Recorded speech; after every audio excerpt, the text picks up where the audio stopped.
Able to tell by the comments. Yeah, you're live. We're live. Welcome to Pints with Aquinas, Father Boniface. Lovely to have you on the show. Great to be with you. And just so everybody knows, Neil, also known as the Catholic Jamie, is going to be leaving us. It's true. I'm getting married. He never asked permission. We're moving away from the Mecca that is Steubenville. To Colorado. Father says everybody's moving to Colorado. Yeah, it's true. It's hard to, yeah. Why is that? The pot? Or? I don't think it's that. No. The mountains, definitely. No, I don't know. It's some kind of, I think it's like a media hub right now as part of it. Live. Welcome. To Denver? Production. Yeah, the Denver area. It seems like There's a lot of stuff going on there. Denver, Phoenix, and Steubenville. Yeah. That's where all the Catholic life is. Is it really? I don't know. That seems like I know people. People seem to migrate to those places who are in my world. Texas, too, I feel like, but it might not be. Texas says, yeah, that's true. Anyway, Neil, you're a really great person, and I'm going to miss you. Thank you. I'll miss you. Yeah. But we have a new guy who we're going to call Thursday. May or may not be his real name. It is not, but that's me. So Thursday is running the cameras today. So if anything goes wrong, he will be fired, and we will hire Friday. Your Gal Friday. What's that? Your Gal Friday. I never watched that. I don't know what that is. It's an old movie. I always like seeing you. Thanks. Likewise. Thanks for being with me. So you said you're on an incense kick lately. What does that mean? Wow, just dive right in. To the heavy stuff. I was tipped off by an Australian priest, actually, to a Hebrew word from the Song of Songs that I could come back to.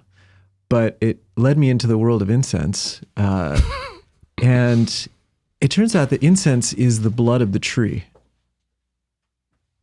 You're not talking metaphorically. This is where it comes from. No, it's really the blood of the tree. So frankincense and myrrh, at least. I'm sure there's lots of different kinds of incense and whatever, but frankincense and myrrh, which certainly have a central place in Catholicism, are the blood of the tree. It's the sap.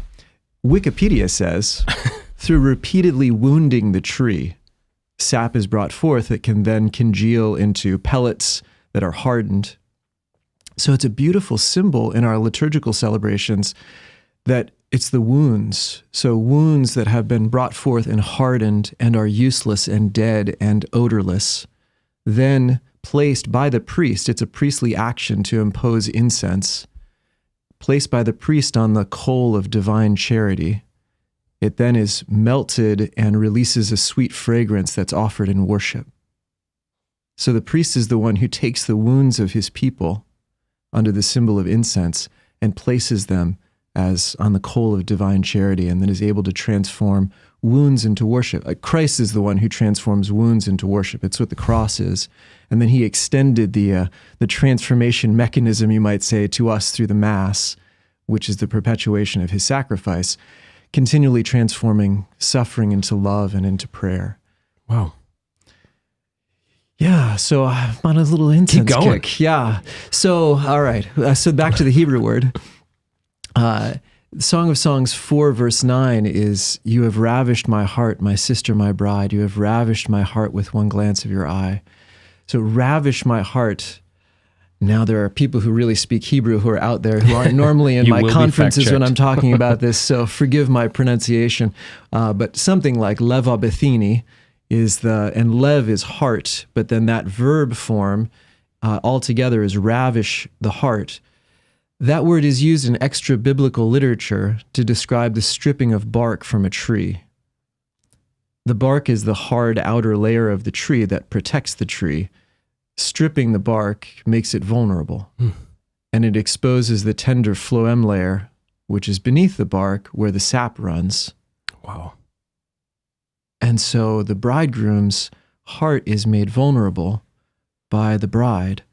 He lets down his walls. He allows the tender underlayer to be exposed. He allows himself to be wounded by her beauty, by her plight, by her own woundedness, by his desire to rescue her and serve her. And then he also, so the priest not only offers the wounds of the people, but his own wounds that have hopefully been brought forth by that kind of vulnerability. So trees and incense and But unlike wounds. the bridegroom, our Lord, who you say kind of allows himself to be moved. What about the bride who needs that bark scraped off through pain and grace? It's different, right? Because I don't intentionally all the time. I mean, I can intentionally, by God's grace, lay down my defenses, but sometimes it feels like that stuff has to be like bark has to be peeled away. Well, I might have to circle back around to incorporate that. I'm so sensitive to not stripping people's defenses. I love, there's a phrase in John of the Cross where he talks about the Lord loves us into letting go. And I think that's the right tone, that when we are well loved, then we let down the defenses, then we allow our hearts to be stripped. Father, I can't cry 10 minutes into the video. It's not fair. We got to wait at least 2 more hours. Yeah, I remember I jumped on a call with you, since you're my spiritual father, and I was just maybe a little insecure about like dumping everything I was ready to dump on you. That's not what I was doing, but just sharing my heart with you. Because I thought, this guy has like 1,000 spiritual children. It must get exhausting. And so I said to you, isn't it exhausting hearing people's crap constantly? Do you remember what you said? I'm never exhausted by it. Not hearing the depths of people's hearts is exhausting. The bark is exhausting. Yeah. The tender vulnerability, underlayer, you said, is the most beautiful thing. The most beautiful thing. Pride is the exhausting thing. That's right. Our defenses are. Yeah. And then we don't, again, it's not a matter of attacking defenses. I don't know. Maybe there are ways to do that. I mean, there's certainly a place for admonition. We call people to account, especially people in power who are multiply layered. But in my world, it's loving down defenses. When somebody is confident that they can expose that underlayer and it's not going to be wounded by me, that they can expose the wounds and they're not going to be further wounded by me, then the defenses come down. Okay. And I appreciate the defenses. They've held people together. They've held all of us together. The world is harsh. It's hard to walk around in this world where there's a lot of defensiveness. There's a lot of attacking. There's a lot of, and it takes a lot of courage to it takes a lot of strength to hold ourselves together to actually interact in that space. And then it takes courage to become vulnerable. And rightfully, we need to trust, and we should be able to determine trust, and people should earn that trust. Yeah, you shouldn't be exposing yourself to people who are suspect. That's right. Okay, so I like that, because we often say that the Lord is a gentleman. He doesn't kick the door down, he knocks. So how do we reconcile that with what the pains of life often do to us if we don't want to say it's the Lord stripping us violently in a kind of overpowering way? But I know in my own life, it's like the pain and the hurt of my own life, running up against reality, seeing the ideals I had for my life and my children and my kids and myself and my prayer life and everything, and then trying to reconcile that with the way things actually are, the pain that comes about through that. Well, and I want to be so gentle in all of that space. I mean, with you personally, but just generally what people have been through. And I think one of the most destructive things we can say is, God has jumped in and has started tearing apart people's walls and has allowed violence. I mean, people have suffered so much. And to just sort of say God did all of that, I think can further wound. So there is a way, what I would say is, God brings, so he transforms wounds into worship. He transforms wounds into love. I think it's the right way to describe it, that Christ enters into all of that so that we never suffer alone. He enters into all of our suffering and takes it on himself. That's ultimately what we see on the cross, is our suffering. He's embraced our suffering, and then he transforms it so that love has the last word. He heals it so that love has the last word. He brings it to the Father so that the final act is embrace. He does all of that. But again, to say anything more about God causing, it's just so that can do more damage, I think. But certainly there's a purpose to all of it. And it's a word I like to take from when we talked about my conversion story the first time I talked to you here. A key moment for that, for me, and it's become a fixation, as the prologue of John. But in the beginning was the Word, and he says, through him all things were made. Word is logos, which means logic, meaning, purpose, and to know that there's a purpose. So we have to be careful not to get too specific into, so that we don't say you were abused so that. Don't ever do that. Don't ever do that. The Holocaust happened so that. It's like, No, you don't have go no there. idea. But having suffered certain things, is it meaningless, or is there a direction? Is there a bigger purpose? Is there a final result? Is there a greater transformation? And I love Pope John Paul in his last book, Memory and Identity, looking back at the suffering of the 20th century, he said, is there a limit on evil? When we look at the Soviet Revolution, or we look at the Nazis, we look at the atrocities, is there a limit on evil? And he said, the limit on evil is precisely mercy. God doesn't allow any evil greater than his mercy has power to transform it and draw good from it and have the last word to win the victory. So there's no greater evil than what Christ takes on himself on the cross and is able to transform in resurrection and into love. So to know that, I think, helps, in whatever ways that we've been stripped, whatever places we've suffered, whatever wounds have been brought forth, whatever incense has been produced by our heart. There is a divine charity. There is a coal of worship in which that incense can be offered. So nothing is meaningless, nothing is lost, everything is redeemed. I'm thinking of Song of Songs 2, where our Lord is looking in at the beloved, and what does he do? He doesn't scold her or shame her or strip her. He speaks beautifully to her. He woos her, doesn't he? He calls her my beautiful one, my love, my dove, see. And she can't see because her head's in the cleft of the rock like the bird. Come, let us catch the foxes. The rain is over and gone. Like he loves her out. Yeah. Speak to that. She maybe has a reason to hide. Right? There are a lot of reasons to hide. There's a lot of suffering.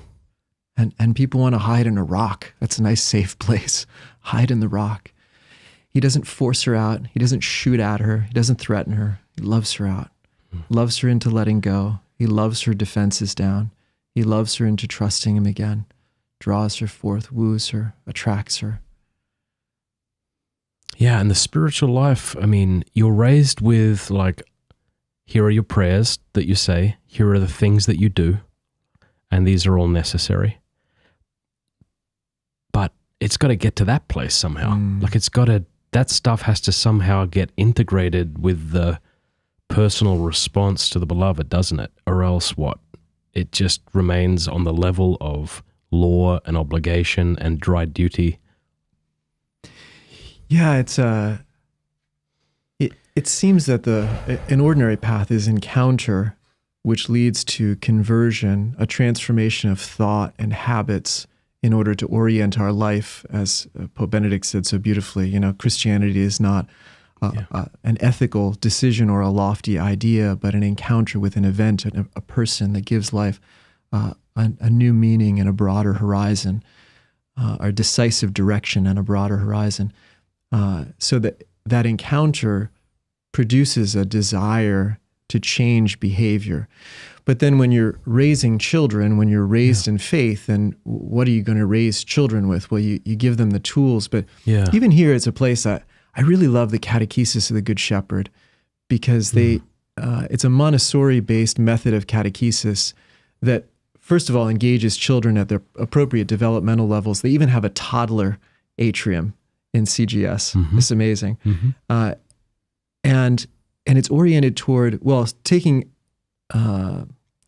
advantage of the absorbent mind, as Maria Montessori described it. 0 to 6, children soak in everything. This is why they can learn 4 languages without going to school. They just soak in everything. So why wouldn't we feed them the language of faith?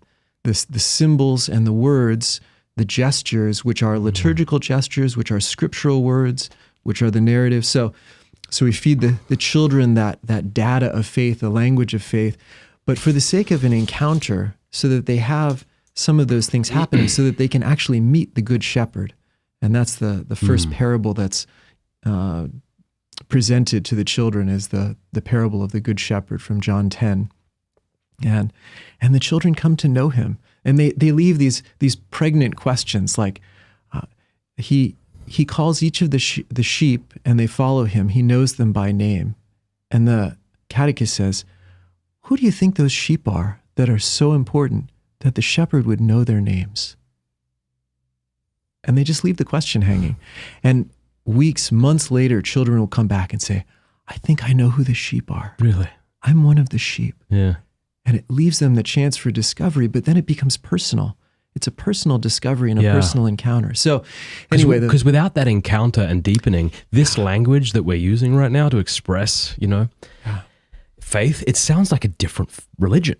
If all you've got are as necessary as they are, we have to keep saying that, otherwise people get upset, but the prayers, the structure, the rhythm, the liturgical life, but like all of that is aimed at intimacy with God, isn't it?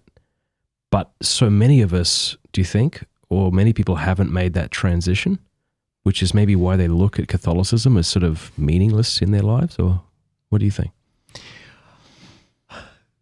We had just started a conversation before the show. I'm just going to bring in a little thread from that to follow up on that idea about how hard this conversation is, because when we think of however many thousands of people, I don't know how you minister to thousands of people. So there are people like you describe, definitely, who have been raised in the faith. Sometimes that's been tainted with very harsh things. Religion has been used as a cloak in order to exercise control over children, or there's a whole variety of really mixed up things, from bad and good intention to bad intention, from, just so many people. And so I always have a hard time generalizing, but certainly there are people who have been raised in the faith who haven't had that kind of encounter. And a lot of our older CCD models and things like that, Catholic education models, are about memorization and practices, prayers, in the hopes that you're just laying a groundwork of kindling, that eventually a spark will be set with an encounter, and then you have all the stuff ready to go if there's ever that encounter.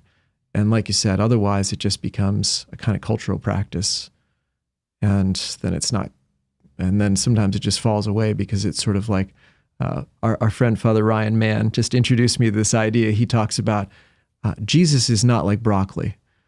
Broccoli is that vegetable that you think it's probably good for you. You probably ought to eat it. You don't really like it and you don't want it. And so you can take it or leave it. So Jesus is not like broccoli. Jesus is really essential. We can't live without him. So, Jesus becomes like broccoli if Jesus is just a set of practices and prayers that don't have any life behind them, that don't have a relationship, a face, a heart. Yeah, and you think if you're trying to raise kids in the aftermath of Western civilization here, in the ruins, it's just a lot of fear. Like, a lot of parents are really afraid. I know I was, and as I think I grow in sanctity, it's less so. But there's just this fear, like things are not okay. And my kids are going to be destroyed by this society. And that's how you start. Do you agree with that? And what does that lead to? And how do we grow out of that? Well, and I think you're saying that because one of the directions it can lead to is, I'm going to cram all of this Catholic stuff into my children, and then that's going to save them from whatever, the evil world out there, and they won't go astray. Yeah. And I can appreciate that. I don't mean that in a negative way. And the fear, I think, is very real. Yeah. And so what do you do? I mean, I love some of these Montessori principles. Like, they have to discover for themselves. I can create an environment. I should create an environment of humble and authentic witness. I should not be a hypocrite. I should try to live my faith as fully as possible, and I should create opportunities for them to meet Jesus. But they have to have their own relationship with him. I can't have it for them, and their relationship can't merely exist of my practices. They need to develop their own relationship. And so I want to keep doing that. I want to ask questions, not just provide answers. I want to invite them to pray and to try and to explore. Necessarily, the spiritual life ultimately consists in passages of try, fail, and surrender. And And if we never give them the chance, if we never motivate them to try and Yeah. never give them the opportunity to fail, then they will never surrender, and they won't know that they have a Savior and a Lord who is much greater than anything they could achieve on their own. So all of that is part of the challenge of parenting. I've been learning a lot as a parent lately. The Lord has been teaching me a lot. I think I'm very idealistic. And that's true of like my marriage. I have a way I think marriage should look. I have a way I think my sex life should look. I have a way I think my spiritual life should look. I have a way I think my parenting should look. My house should be run, right? It's a lot of shooting. It's a lot of shooting, man. Don't shoot all over yourself, but I do. And one thing I'm learning too now, I think, is how do you let go of, because you have two choices, right? If you have this idealized view of how parenting and kids should look and behave and engage with each other, right? You have that. You think that's the way, that's the ticket, that's what we're after. And then you have like the way things are. I'm learning to like condescend from the way, maybe that's the wrong word, from the way I think things should be to the way things actually are, and like get involved there. I'll give you just like a little example, right? So I don't know, just had this idea that it would be a beautiful thing if I had a little family and we would read good books and we would love beautiful things and we wouldn't be caught up in the ways of the world and the latest friggin' Marvel movie and video games and these stupid unholy things, right? But then somehow my kids might like Minecraft. How the hell did this happen? How did this snake get through the door? And then you've got your view of the way things should be, and then you see it somewhere. Like, so it is actually happening in some people's houses, which just makes you feel all the worse. What have I screwed up? If I'm unwilling to let go of that quote unquote perfect view, then I think I can really destroy my relationship with my children. So I think what the Lord's been teaching me is to condescend into their interests and like, tell me why you love that. Tell me what's beautiful about that. Like, why do you enjoy that? Show me that. And that's been the ticket, Father. Beautiful. Holy moly, that's been the ticket. But if I keep beating the drum and insisting that family prayer look the way I think it ought to look, I've created more and more damage. And then when I think about my own childhood, all I wanted, and I'm sure it's true of you and everybody watching, was for my parents to delight in me, like to actually sit and enjoy me. But if your parents or my parents just criticized us constantly because they were trying to have us reach this ideal that they had in their head, there's no time for delight. And I don't want to live like that. And I don't want my kids to continually feel like disappointments. So as much as the Lord allows and as much as I'm submitting to him, I've been doing that. And when I do it, I just breathe and I'm like, things are really okay. Like they're really okay. Like the wheels aren't falling off.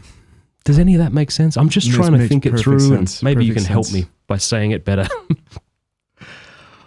Well, I appreciated this about you from the first time that we talked. I think I heard you talking about your children. I think you might have been talking about Liam in particular. And I just heard the love of a father for his children. And I was so moved by that.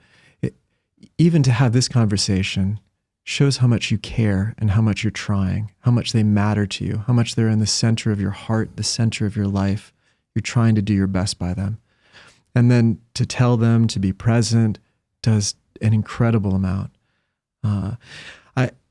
To say more specifically about the things you were saying, I've really learned a lot from Conrad Bars. He has this concept of affirmation, which is maybe a little different than what our society might think of, but it's fundamentally an affirmation of being. Like, it's good that you exist. Now, I can just say that to you, and that can be a little bit trite. How do I really show that to you? Yes. Well, I show you that you're a gift to me, that you move me, that you make a difference in my life at the fundamental level of being, not because you did something, not because you could do something, not because you need to change, not because you exist, you are a gift to me. And I show that to you by the way that I look at you, the way I smile at you, the little gestures of encouragement, of delight that I receive, that I make, and so you receive. So you experience yourself as a gift through my heart. And that helps you to be confident that you are really a gift, and it reinforces that. And then you grow. So my my image for this is like, if you imagine a little plant that's growing, and maybe it's growing in some interesting directions, and maybe think, if you have your ideal of what that plant ought to look like, I'm going to snip that off and prune that off and clip that thing off and snip that thing off. You don't even know what the plant looks like. The most important thing we can do is water it. And we pour water into the roots, the ground. Like, it's good that plant exists. Pour water into the roots, and then it begins to grow. Now, there's a place for pruning, but especially a tender plant or a plant that's withering doesn't need to be pruned. It needs to be watered. That's affirmation. I see. And then it begins to grow, and we can look at it together. But just those kinds of questions like, what do you like about this? You're actually caring about his heart. Yeah. About your children's hearts, and that they're a gift to you, and they have something to add to your life, that their existence matters and moves you. And then they feel good about that. Then they want to become what God made them to be. And then you can discover that. I mean, it's amazing. See, I always think parents have this idea that their children are not strangers. Really, it's one of the corporal works of mercy to welcome the stranger when you give birth to a child. That child might have your DNA, but you don't know who in the world that child is. Every child is radically unique, and you do so much damage by thinking that you do and acting out of that, don't you? I think so. Like, how many people have been wounded when someone has said, you're just like your mother, or you're just like your father, or I know you, and they just assume the worst of you.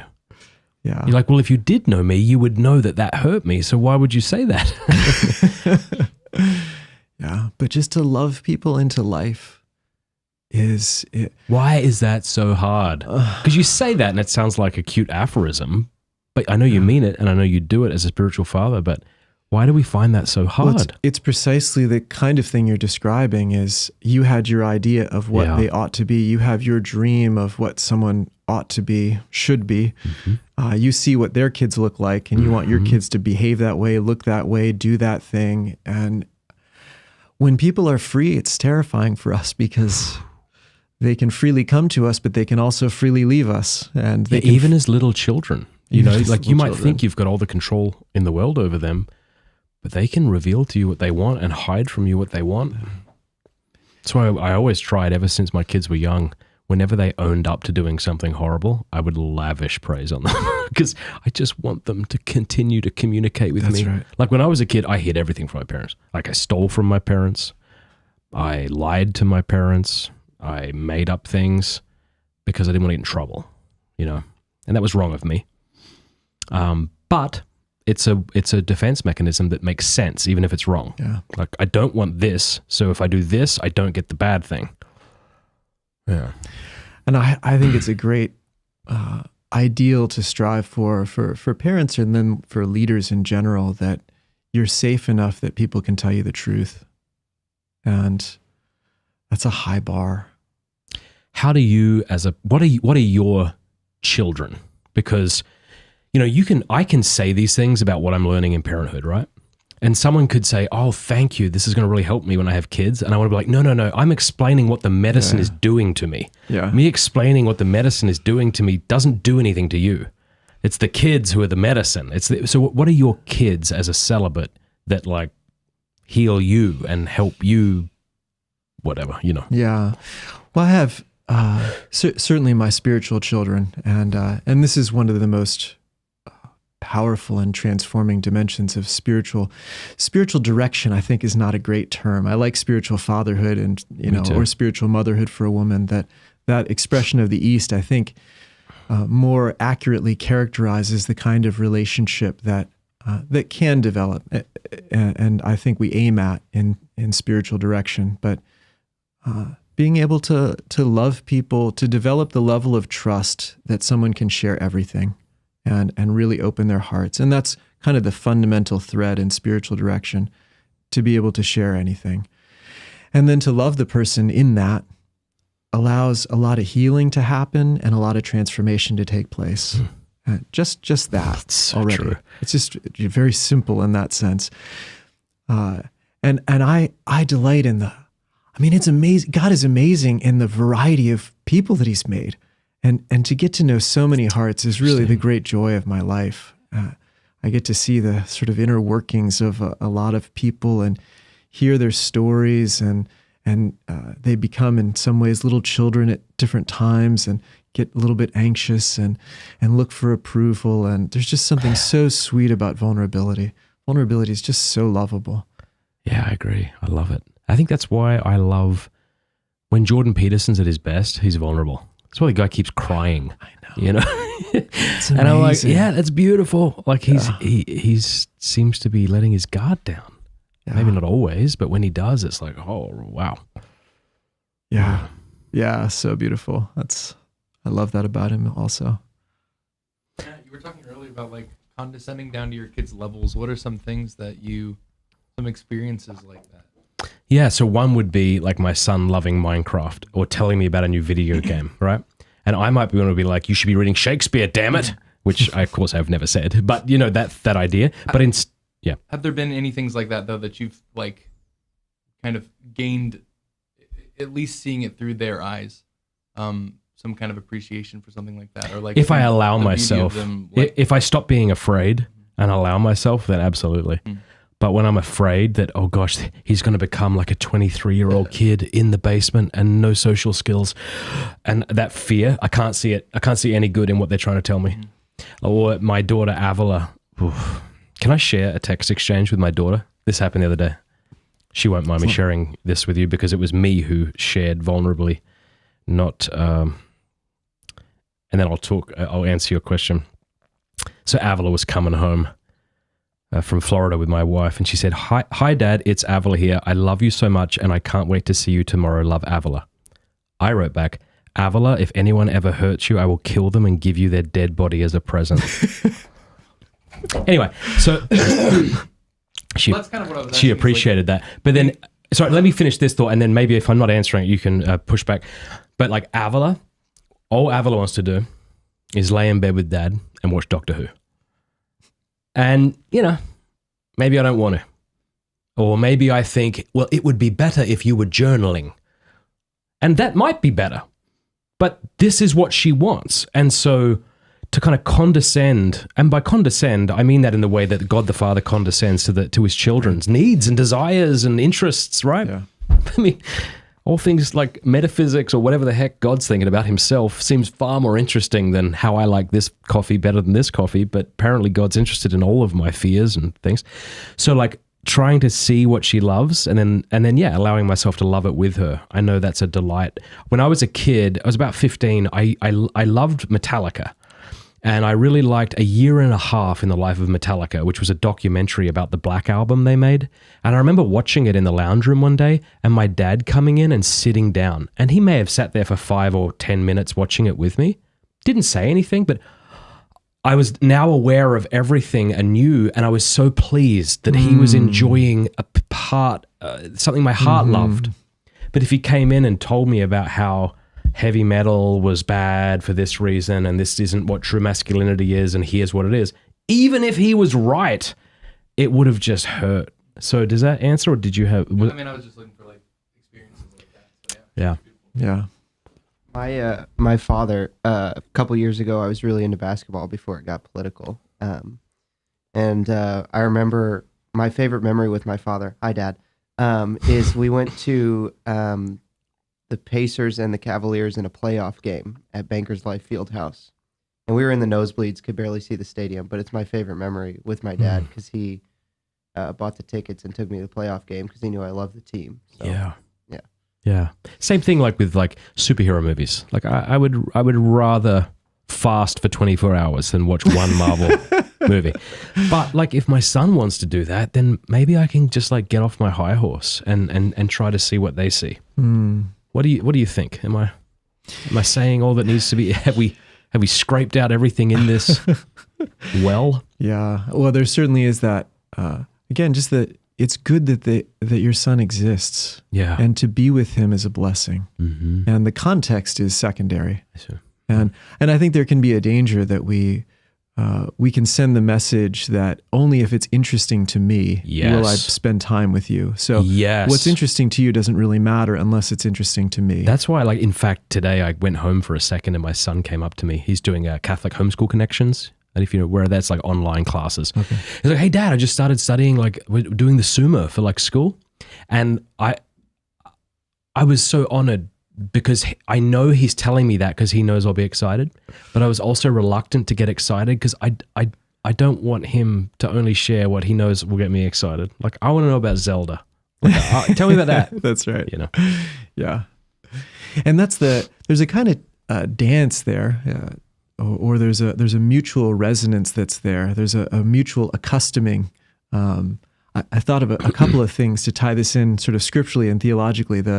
I think the word condescend that you are using to describe what God does, katabasis or something like that, the Holy Spirit will come down upon you and you will conceive in your womb and bear a son. And then the Holy Spirit, the same verb in the Pentecost, the Holy Spirit coming down upon the apostles, but it's to bend over. That whatever that verb is, katabasis or something like that, is to bend over. And that's what God does. He bends over in the Holy Spirit. He bends over Our Lady. He bends over the church to gather her up, to gather us up, to be with us in the way that you're talking about. And then I like Irenaeus talks about the mutual accustoming. He says, God had to become accustomed to man, to live in our flesh, so that man could become accustomed to God, so that we could live in his divine participation. Wow. And there's that kind of mutual accustoming. Like God has to kind of get used to being in our flesh, like the Father has to get used to being in his Son's world a little bit. But it's appropriate that your Son gets used to being in your world at the same time. And there's a kind of mutual accustoming that's happening. Very interesting, yeah. That's beautiful, you know. So your son may have never heard about the Summa, and he may care about it a degree more because his dad does. But you know, anyway. So yeah, no, that's good.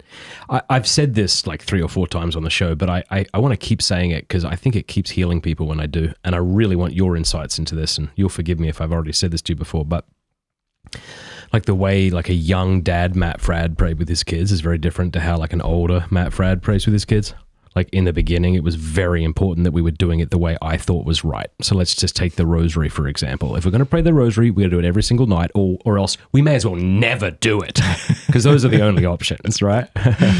And if we do it, like you bloody well, you pay attention. Make the sign of the cross. No, I know you have 10 fingers. Use the beads, right?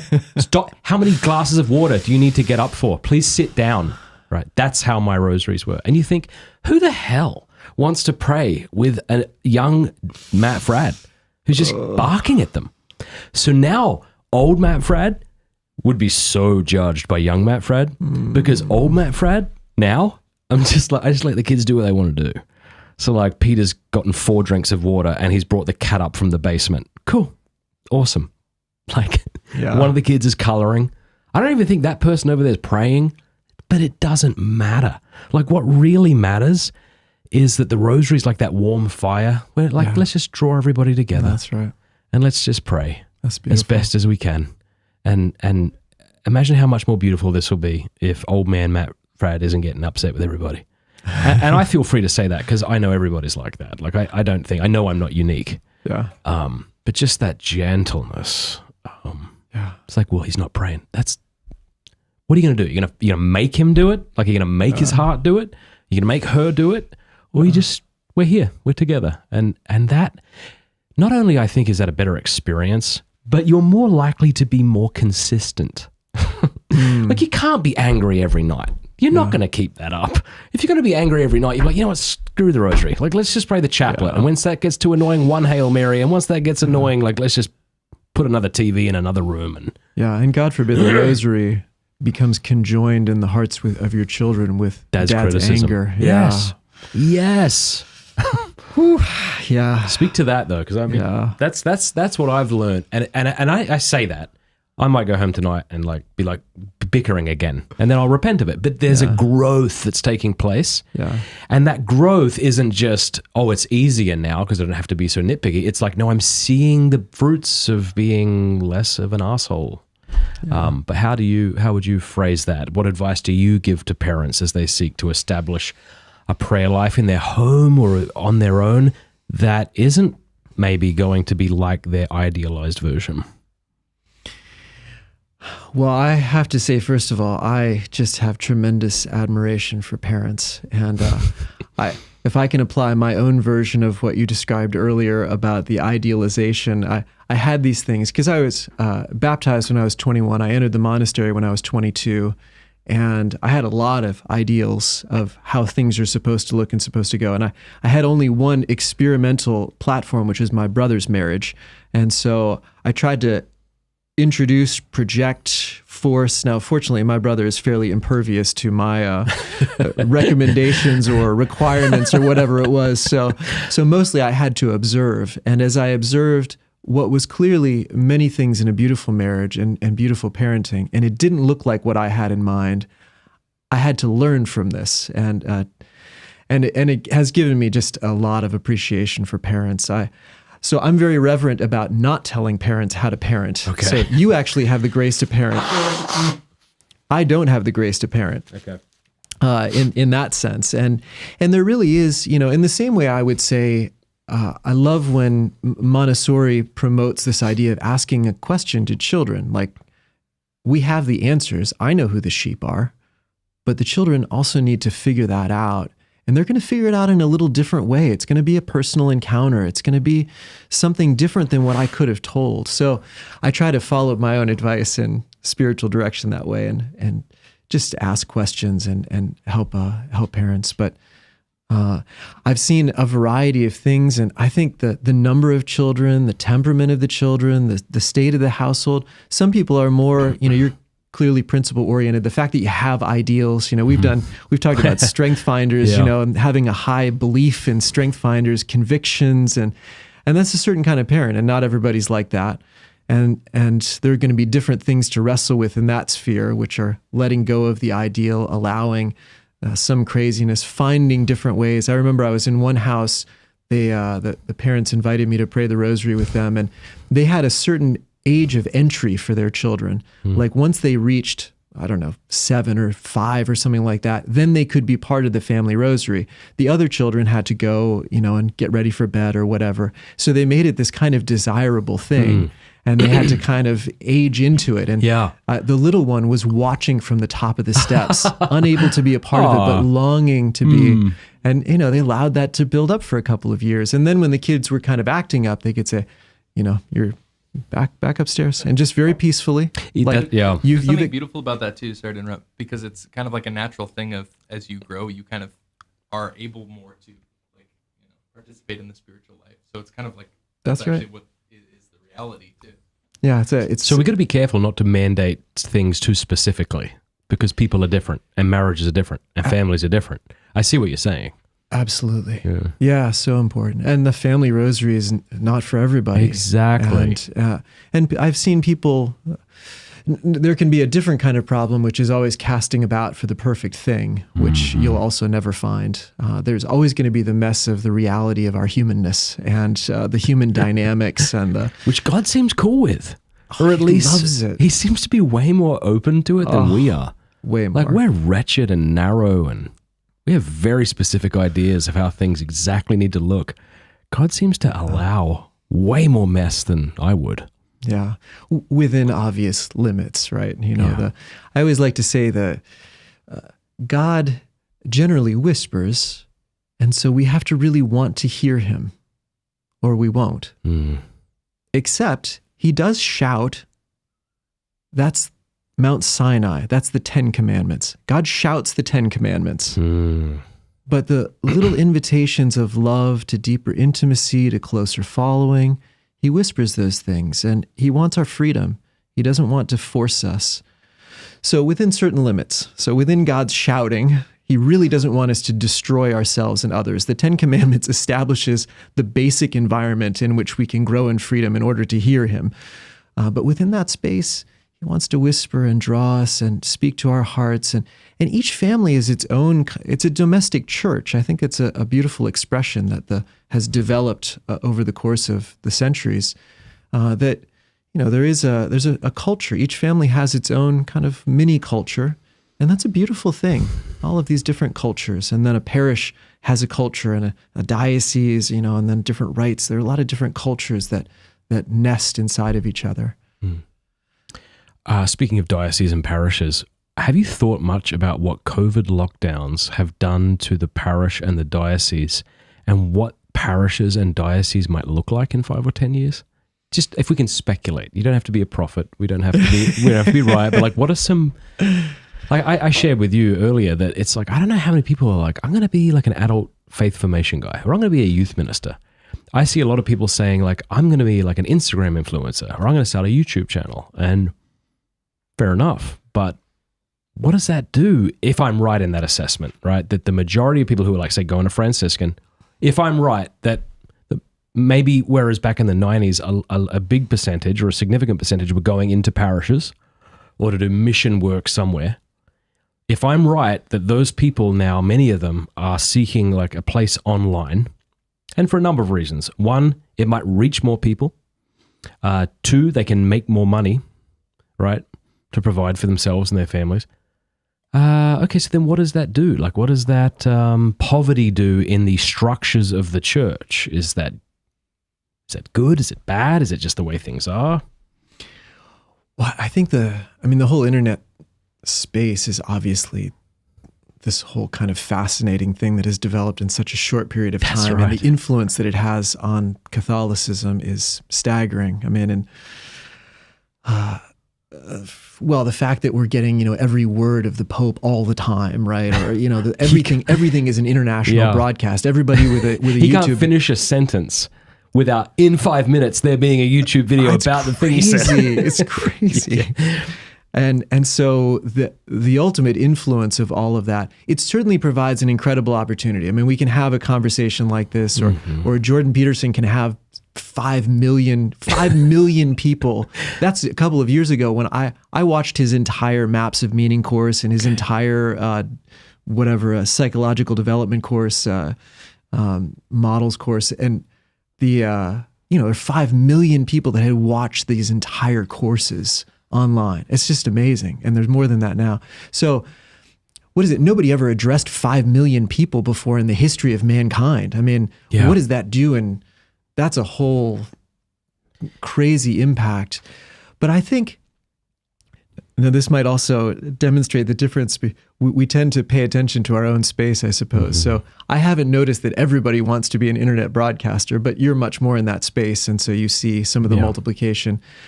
But I think the church has reasserted the necessity of the parish. And I would go even more refined. And now this is my space, which is one-on-one accompaniment. And I see the necessity of that.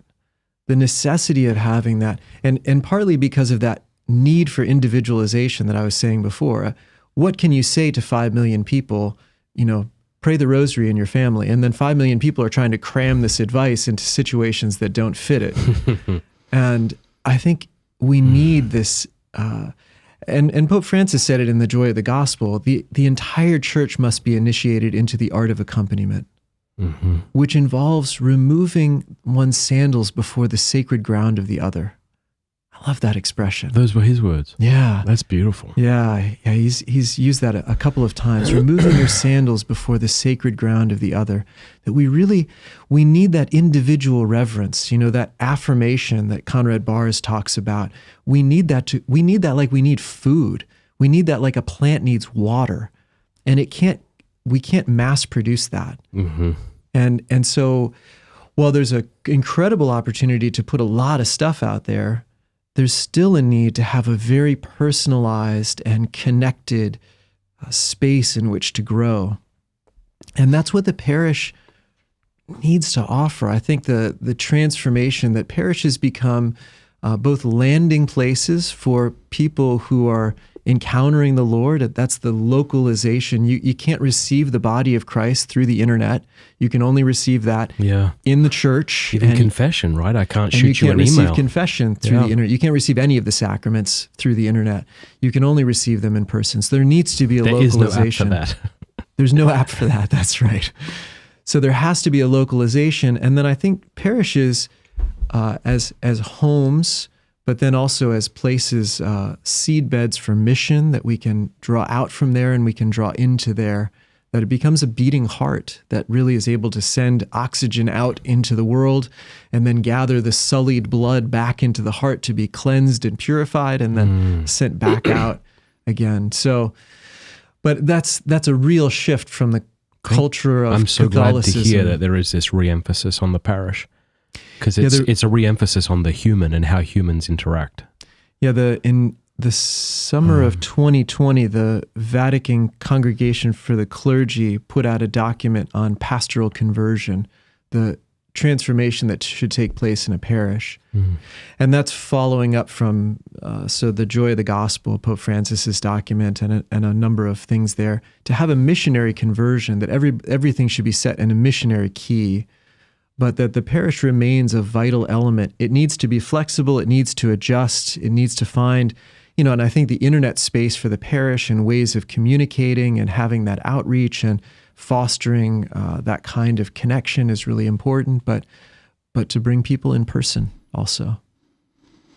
I found a stat the other day that scared the heck out of me. I don't know if I shared this with you, Neil, or not, but so when you go into the back end of YouTube, you can see the statistics of how many people have watched, how many views, how many watch time, like how much watch time in hours collectively people have watched over the last 28 days. So check this out. Over the last 28 days on Pints with Aquinas, collectively, people have watched 291.9 thousand hours. That means within a month, people have watched over 33 years of Pints with Aquinas. You know how scared that makes me? Like, if we're going to be judged on every idle word, that's terrifying. Thanks for drawing me into your... Well, and then you also have a big radio show, so there's something, even if you don't have the same statistics, it's like... I know. We got to tremble before that. Yeah. Especially when you're speaking, as you say, generally. Like, I'm not... It's like how you get misunderstood or how you phrase things that was unhelpful for a particular person given what they went through. Yeah, those things do make me tremble. And I have our radio, We Are One Body, we broadcast things that are catechetical and contemplative, and they're sort of archival by nature, and so we're able to rebroadcast a number of things. Pope Benedict's Pentecost homily from 2012 is just as good in 2012 as it is in 2022, So we rebroadcast some of the conversations and things. We tend not to do news and whatever else, so it nice survives. Break for people. It is a nice break for people. But as a result, we're still broadcasting things that I said in 2010, 2011, and they're being heard today. And my tone has changed. My sensitivity has changed. The number of people I've gotten to know, the way I've seen how things land in their hearts. And I listen to some of those things and I cringe at different moments. I think I'd say it differently now. Yeah. I know how that can be misheard. I know how that can be hurtful. Wasn't intended that way, but it can be received that way. But then what choice do we have but to speak in the best way we can? The best way we can. Because in 10 years from now, you might look back and think the same thing. But but I'm glad you're saying things now. Yeah, that's right. You can't wait forever. Yeah. I had someone on Locals say recently, like, the Lord has used you to fertilize my heart. Oh. And he was being nice, but I thought, well, I'm glad the Lord is putting my bullshit to good use. That's right. Because that's what you have to trust in, right? Like, Lord, take all of it. Yeah, that's the things said well, the things said wrong, Yeah. And that theme again, what limit does God place on evil? Well, he's greater than all of it. And everything is greater than me, but nothing is greater than God. And so somewhere in between that, I offer the little I have, and I can be misused, misheard. There can be problems that I can't handle. There are things I can't take back. Everything in some sense is bigger than me. I don't really have control over much of anything, but nothing is greater than God. And that has to be our hope and our consolation.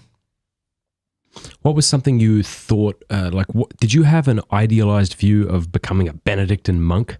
And then how was that, what part of that was shattered when you joined? In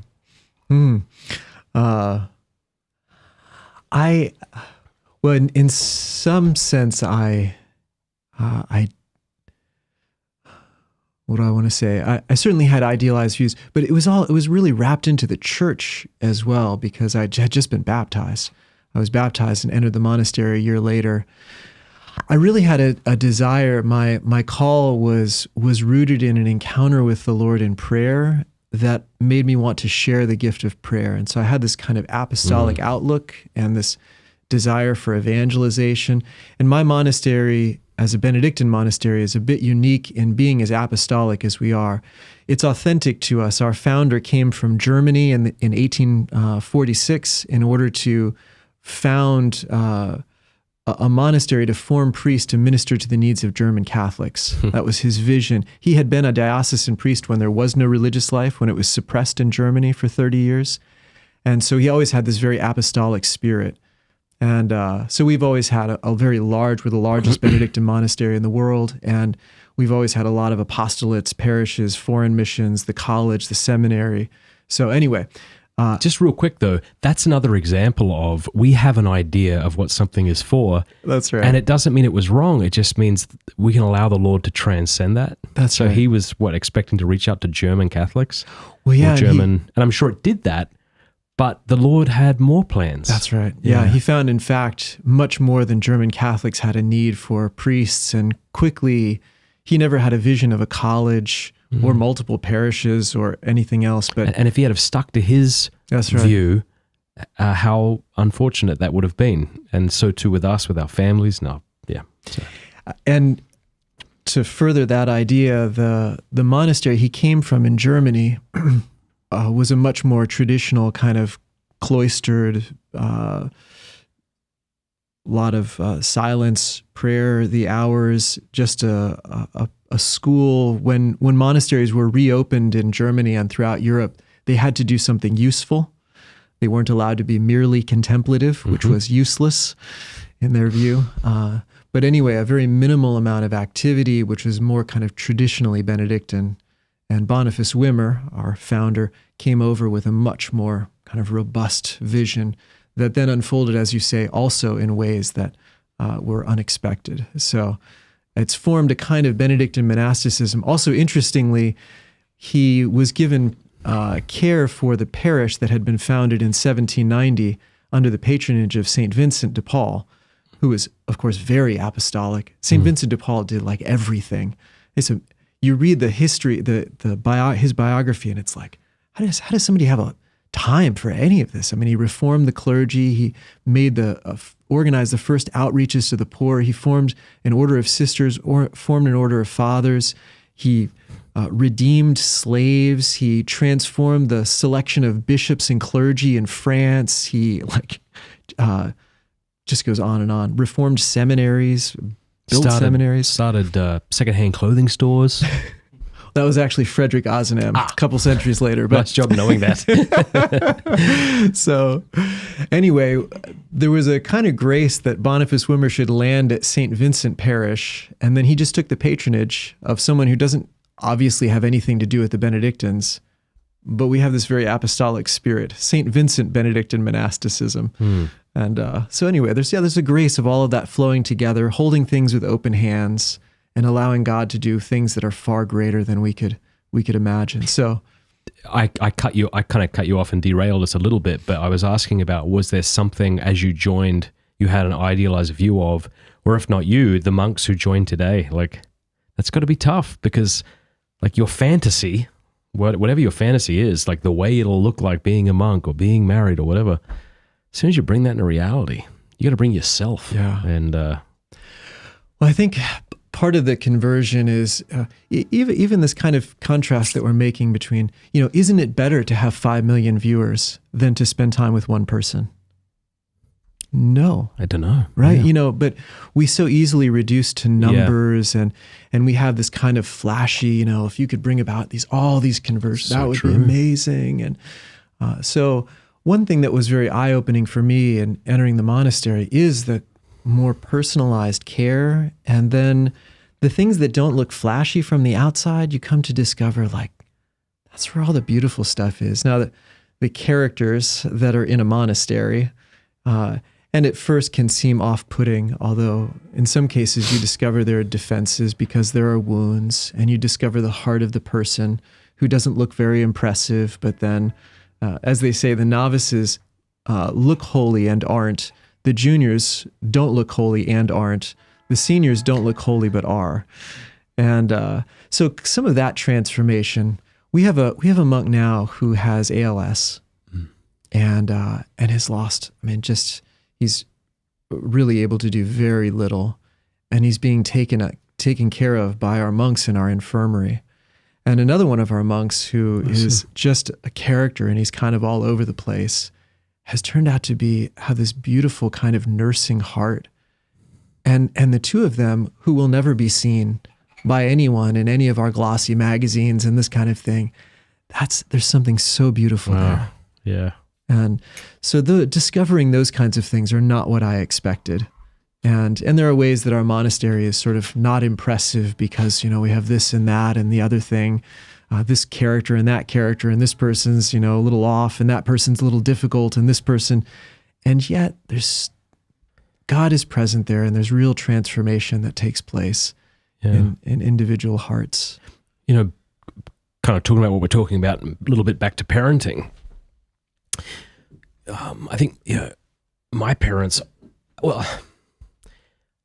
I think what often happens, I wonder if you agree with this, is that we set up a litmus test for how good a parent will be based on giving my kids what I thought I wasn't given, or not allowing them to be exposed to what I was exposed to, that kind of thing. So it might be something like, my mum worked, and she was never around. So as a mother, I'm gonna be there for my kids, and we become very. We're not seeing anything else, but so long as we're there, or my parents never came to my sports games. That's what I'm gonna do. That becomes the everything. Or I think for me, it was like I was wounded by pornography at a young age, and so for me, the litmus test is my kids will not see pornography. Not realizing that God's bigger than pornography, and if they did, and when they do, all will be well. And it's a great poverty and a shame. But the other thing is, I forget which philosopher said this, the idea that we're doomed to make decisions going into the future with the knowledge that we only have of the past. It's like it'd be like driving a car and only being able to look in the rearview mirror to guide yourself. And that's a great image. Yeah, so it's a bit like that. And then I also think like my dad and my mum used to harp on me a lot about things that don't matter at all, because there's no way they could have understood when I was 12 that I would have a podcast on the internet. Right. There's no way. Like the internet wasn't a word. They didn't have any. So I just, my parents are good people and I love them, but I just kind of wish, if they were just more delighting and more supportive as opposed to kind of critical in certain areas. And then I take that to myself and I just think, I have no idea what my children might be doing or where they might be living or what the world might look like in 15, 20 years. And yet I'm parenting as if it's 1989. Right. Yeah, well, again, watering plants, right? Who knows what they're growing up into and who knows what the environment will be like. But if you keep watering the roots, it'll make them strong and resilient, and they'll be able to handle a lot of things. That's good general advice. Yeah. I was thinking of Alyosha from the Brothers Karamazov and the way he treated his father. Do you remember that? How Fyodor talked about, they said, the author says that Fyodor never felt judged by him. Like he'd be having these sexual bouts in the next room where Alyosha, who's about to join the monastery, is saying, and there was never a time. Now you might say, well, he was too lax and he should have corrected his father, and maybe you'd be right, but there was just something about his loving presence of his father that would cut him to the core. There's a great story from Dorotheus of Gaza talking about an abbot who was hearing the brothers murmuring about a brother who was having some kind of affair with had some woman in the monastery, and the brothers were all up in arms, and the abbot knew that this brother had hidden the woman. And so he sat on the barrel that she was hiding in. And then he said, "Fine then, go find her. Go look everywhere. Go find her." And the brothers scurry about and they, of course, don't find her. And then they come back and he says, "Now apologize. Stop judging your brother." And then they walked away. And then the brother who had the woman, he said, "Now repent." And then he let the woman go. That's like an almost exact replication of "Does no one here judge you?" Neither do I judge you. Yeah. Now go sin no more. That's really cool. Yeah, it's a beautiful story. Yeah, there's so much there. I mean, loving rather than, again, I love that, love people into letting go, love people into changing. I feel like love is a kind of fuel that it's almost like when the car is on empty and then you yell at it for going the wrong direction. It's like, well, I can't do anything about it. I don't have any gas. I mean, how do you want me to change direction unless you're willing to love me into life? Now I have some gas. I might take that gas continually in the wrong direction. Yeah. But now I have a fighting chance to change direction. But if you just judge me, then I'm just stuck and I'm going to empty out more and more. And again, we can certainly say things lovingly to people. Even I found I have been most helpfully corrected when a brother has loved me at the same time that he's corrected me. Like that story with that abbot. 100%. When someone says to me, not just to cut me down, and I had one of the brothers in the monastery bring up a conversation I had that he had been a part of, and I had made a comment, and he brought it up at an appropriate time a week later or something and said, I wanted to revisit a comment that you made. And then he brought it up, and I was like, oh, wow, you're calling me to a high degree of charity. And he immediately said, because you can do it. And then I felt like, yeah, and I want to. I sat up straighter. Yeah. And I was set out then to go in the direction. Yeah. He believed in me. He believed that I could be better. Yeah. And then that helped me to be better. And I think that's the kind of fraternal correction, admonition that helps people to grow. Yeah, I think one thing I keep confessing is like nitpicking on my kids. I don't think I'm as bad as a parent as I'm making myself sound. Like I actually really love my kids and I enjoy them and I love my wife. But or maybe I'm worse. But like it's just so easy when you're living with children whose brains haven't developed, who keep leaving lights on, and like Peter Fradd, my boy, 8 years old, love him. He's the coolest boy. He remembers that 2 years ago I said I'd take him to a theme park and haven't yet done that, but doesn't remember me saying, get your socks on. Do not run outside without a jacket. It's cold, But it is easy as parents to kind of fall into just continually say, stop that, like to manage, to control, and there's a place for it. It's kind of like, well, I don't know if this is a good analogy, but it's like you talk to people who are like, have tried to overcome, say, a cocaine habit or a porn habit, right? Yeah. Now, people might say different things, but just yesterday I was chatting with somebody who said it was way harder to overcome pornography because unlike cocaine, she has a natural desire for sexual things and is a sexual person and has to act her sexuality out in the world, right? So you got to act it out properly, which is difficult and maybe more difficult than just not doing something. And with your kids, it's like, well, you do need to correct them and you do need to guide them and you do need to run an orderly house. So like, then how do you do that without falling into the constant nitpicking kind of thing? It's hard to do. Yeah, no, it's a great challenge. Oh my gosh. Yeah. I just have so much admiration for parents. It's the best though. I love, as my kids have gotten older, I have enjoyed them so much more. People have different thoughts on this. Some people are like, I love my kids a little and I wish and I'm like, are you kidding? I'm so glad we're out of that phase. I love other people's little babies and I love holding them. But it's so cool, like when the kids like come in and they were just over at a friend's house and they're making a sandwich and you're just chatting about random things or you're laughing with them. I really like that. That's awesome. Yeah. Yeah. Let's have a break. Is that cool, Thursday? You know how to go to the... Yeah. Yeah, we'll do that and we'll come back and then we've got questions from our supporters and we can go wherever else we want to go. Cheers. Hey, if you want to pray better and you're not great at praying right now, you might need the fantastic #1 downloaded Catholic app in existence, Hallow. Hallow.com/Matt. Go check them out over there. Click the link in the description below, because if you sign up over there, you'll actually get Hallow for 3 months free. You'll have access to their entire app, their sleep stories, their novenas, their daily gospels, their everything. Matt, on an unrelated note, I was trying to find somewhere that I could, hear Jonathan Rumi read the Sermon on the Mount or something like that. Yes, exactly. Do you Jonathan know anywhere Rumi, that I could do that? Hallow.com/Matt. Yep. Jason Everett can read a night story to you. Bobby Angel that does stuff. Father Mike Schmitz. Yeah, Father Mike Schmitz. It really is a fantastic app. Here's the thing though, Matt. I don't like I don't want to put all this money into it if I don't know if it's great. Exactly. If it's the perfect thing You're for very me. good at throwing up softballs. So if you download the app right now, I think you can like use a couple of features, but not many. So you can pay for it, and it's a reasonable price a month. But if you go to hallow.com/Matt, again, click the link in the description below. That does two things. Number one, it lets them know that I sent you, making them like me more, and I like being liked by them.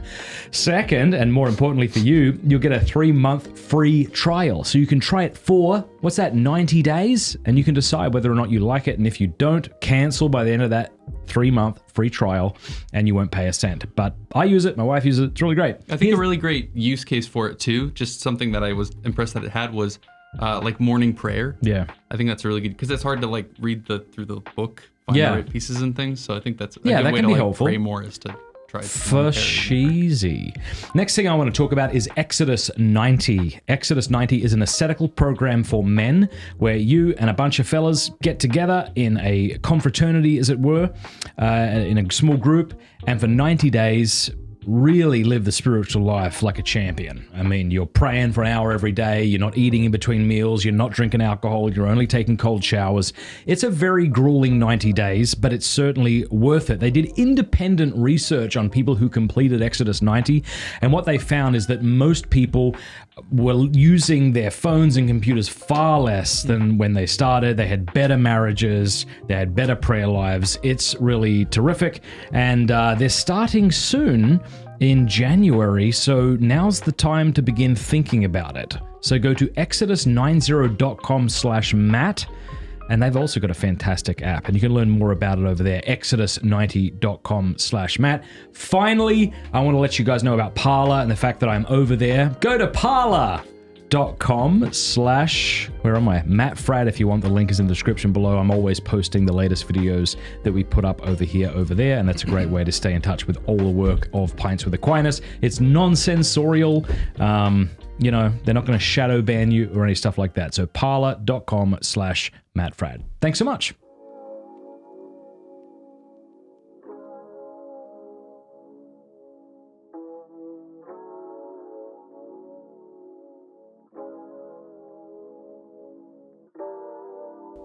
Okay here? We're back. Is this okay here? How are you? I had my glasses somewhere. When I was a kid, I faked the eye exam test because I wanted to look cool, like my friend Matthew Lamb, who had cool square metal-framed glasses, which I think have come back in style now, but weren't cool at all for a long time. So I kind of go through periods where I think, was I just doing this for a fashion thing? But it's actually gotten to the point where You need it. I really, really need it. It's so bad. Like, just to read, all the words shrink together. Hey? I'm nearsighted, so I wear glasses to drive, Oh, really? but I often don't want to see things at a distance. Congregations become blurry out there. I'm probably just as well off. Yeah. Seeing their faces as you preach. You know, speaking of like idealism and things like that, I mean, how many people, I think the Friars of the Renewal told me about this when I was discerning them, like how many men just, they get this passionate resolve to love the Lord, and it's a beautiful thing, and they want to just live so radically. Yep, And that's yep. beautiful. They Yep. should, actually, the Brothers talks about this Thank as well. God. So I don't know who it was. I think it was the author who talked about Alyosha within the first few chapters about his passionate, like idealistic heart. And the point was like, it would be bad if he didn't have that. You ought to have that at that age kind of thing. Yeah. But I think it was the Friars who were telling me about, but then Thank God. I mean, what? let's have something to strive for. Let's try. This is kind of how I try to describe in accessible terms the development of the spiritual life, right? So the purgative, illuminative, and unitive ways, and really the entrance into the purgative way is what Sherry Waddell would call intentional discipleship. So this encounter we were talking about earlier, people get energized and they want to follow the Lord, and then what do? They try really hard. And then what will happen? They will fail. And that's great. And so that runs them into the limits of themselves, and it delivers them into the arms of the Lord. And that's one way to describe what happens in the night of the senses is we run into our own limits, what we can actually achieve of our own power. And then we're forced to surrender and trust and embrace our littleness and allow the Lord to carry us. And then that opens into the illuminative way. But the problem is some people don't try is one problem.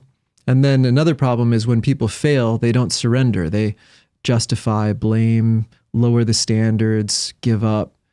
So getting people to try is the first step. And then until they fail, and then helping them to surrender is sort of a repeated movement in the spiritual life. You know, I just thought about, I've never been terribly athletic, so I've never like cared for people talking about how sports and the spiritual life and things like that, you know, but it's a great point. I mean, sports are like that. It's like you try as best as you can, and when you fail, you shake the person's hand, which in a way is the surrendering, like the acceptance. That's good. Not the blaming, Yeah, that's great. We have so many questions from our very handsome and attractive local supporters. Haven't read them ahead of time, but we'll see. Stephen says, "Hi, Father. I'm quite ignorant to the difference in the various religious orders. Could you give a basic overview of the religious orders and their differences? Also, how can I help encourage my daughter and future children to consider the religious life?" Great question. There are like 1,000 religious orders, so in the West. It's going to take us a little while to go through. No, it's a great question. There is something that's a bit foundational about monasticism, and in the East, that's the primary order per se. And fundamentally, it's about a radical consecration to Christ. In the West, we develop this poverty, chastity, and obedience as kind of the way of the surrender, responding to the Lord's call. If you would be perfect, sell everything, give to the poor, and then come follow me. And so that's the basic structure of religious life. And then each charism, and I like the Second Vatican Council talks about it in terms of the bride is clothed with splendor, and the various charisms are kind of like the splendor, the radiance of the bride, and there's a variety of color and beauty. And so the Benedictines are really fashioned on the Acts of the Apostles, the apostolic community, holding everything in common, giving to each according to his need, sharing in the breaking of the bread and the prayers. And that's the sort of structure of communal life that we live together and then have a focus on God. St. Benedict says in the rule, we know that God's presence is everywhere. And in some way, that's the theme of the whole rule, is orienting the life of the monk to be aware of God's presence everywhere. And he says, we especially should know this when we're praying the divine office, the liturgy of the hours. And that's really the beating heart of monastic life, is that we gather for the chanting of the hours, and that's where Gregorian chant comes from and all of those kinds of things. So being aware of the divine presence, living in community, celebrating the liturgy of the hours, those are sort of the heart of monasticism. And then we sanctify places. We actually make a vow of stability. And some of the most beautiful and holiest and peaceful places in the world are monasteries and their kind of surrounding lands, sanctified by centuries of prayer. And so we have about 650 monks planted up on the hill who have sanctified by their lives that sacred place of St. Vincent. And people come there and say, it's just so peaceful here. It's so nice. So that's what monks do. Friars or Franciscans are kind of the opposite. They go out and they don't have a kind of home, you might say. Now, there are as many Franciscan orders as there are religious orders, it seems. They also seem to have a charism of creating new religious orders. But anyway, St. Francis set out to live as the poor, among the poor, to proclaim the gospel in simple ways and to have this radical imitation of Christ. He imitated Christ beyond anyone else, and every other Franciscan order is sort of taking a slice of Francis's life, his contemplative life, his life of poverty, his life of preaching, his life of gathering friars together, different dimensions. So the Franciscans have that kind of sense. The Dominicans have a real devotion to preaching and truth, to study, and to combating heresies and to proclaiming the faith in clear ways. And then painfully clear. Sometimes could be painfully clear. The Jesuits were more fundamentally missionary, but have several aspects of the spiritual exercises on the one hand and the life of discernment. And those are some aspects of Ignatian spirituality that, like Father Timothy Gallagher and his order, the Oblates of the Virgin Mary, specialize in. And then the Jesuits in that discernment have this radical abandonment, availability for the mission, that they can, and thus evangelize such wide swaths of the world and have done incredibly creative things in proclaiming the gospel and throughout the centuries. Anyway, we could go on and on about lots of different orders. In terms of, I think exposure to religious is a big deal, and it just helps so much to see for our Stephen's daughter, a sister in habit, a nun in habit, to see the sign that they bear in the religious habit, to see them together in prayer, to see them in action, perhaps. And there's some beautiful documentaries and things online, but if there are sisters nearby, there's no substitute for getting to know religious and then seeing what develops from there. So you, in spiritual direction, were talking to me about the importance of, structured prayer. And I wanted to give you an opportunity to share that because I think it'll be a real blessing to folks. I have shared this on a previous show that, Father Jason is working with me on praying the Eastern hours, and right now I'm just doing 1 or 2 a day. And I wrote to him about a week or 2 in, and I'm like, I know I shouldn't find this inhibitive. I know I'm saying the thing that the Protestants accuse the Catholics of because they want to be more spontaneous, but darn it, that's how I feel. And his line was so excellent. His text messages, I got to cut and paste these, and one day these will be, people will be reading them. They're so excellent.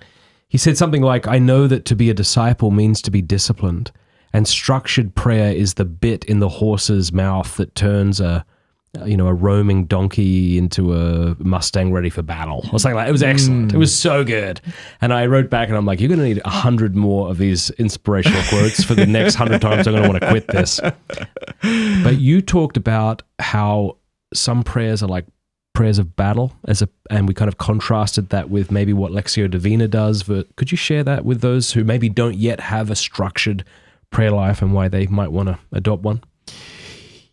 Yeah, or are you afraid to give specific advice? No, I was, no, I don't mind that. I was debating in my mind whether to say this. I got this a little bit from my understanding, and I'm treading sensitively because I know that there are people with strong feelings and stakes in this. So please feel free to nuance, and I'll surrender immediately. But roughly speaking, how do we worship? Like, what are we going to do? You can place incense on the coal. That's a gesture. We can use words. We can use actions. What else are we going to use to worship? Okay, so if we're going to use words, what words are we going to use to worship? Well, how about God's words? I mean, that seems like a good choice of words if we're going to use words to worship. And so that proclamation of God's words as a way of worshiping Him, and worthship. He is the highest worth. He alone is worthy. He is the greatest value. And so we place Him above all else. And then how else can we do that except take time to use His words to worship Him? So there's just something very fundamental about that. And I think that's the sensitive part. None of that is sensitive. The sensitive part is, I think that's how words were used, like in the traditional Latin Mass and in the 62 Missal. As they're proclaimed to the altar, they're really offered as a sacrifice. We offer the readings, the scriptures, as a sacrifice. Or pointing toward the north, the gospel is proclaimed to the Gentiles in the north, and so it's like a weapon. And we're throwing words out there. We're using God's words and their power to proclaim them. And so there's an aspect of worship in all of that. My understanding is a part of the shift in the new rite of Mass is that the words are used for the sake of an encounter in the liturgy of the word in the Novus Ordo. And so proclaimed in the vernacular with clarity, facing the congregation with times of intentional silence. I think you can gather this together from the general instruction on the Roman Missal and the general introduction to the lectionary, and among other places in the council itself. But anyway, the words are used in that case for the sake of encounter. And that's really what we're doing in Lectio Divina as well. We're entering into the Word. We're allowing God's Word to speak to my heart so that I can encounter him. And that's beautiful. I do that every day, and I promote it and teach it. But there's also a place to use words for worship. And that's really what's happening in the divine office. That's what's happening in the traditional Mass. The scriptures are used at the beginning for the sake of worship, to tell God that he is worthy. He's worth my time. He's worth my words. He's worth my breath. And what better words can I use than his own words to proclaim back to him, to show him I learned it. It's a little like your son. Look, Dad, I'm reading the Summa. Look, Dad, I'm reading the Gospel of John. Look, Dad, I'm reading what your son did. Look, Dad, I'm reading the mysteries of salvation over time and the ways that you loved our people. Look at me. Let me read this back to you. And so we worship him. We honor him. We praise and glorify him in doing that. And so it's an act. Sometimes people get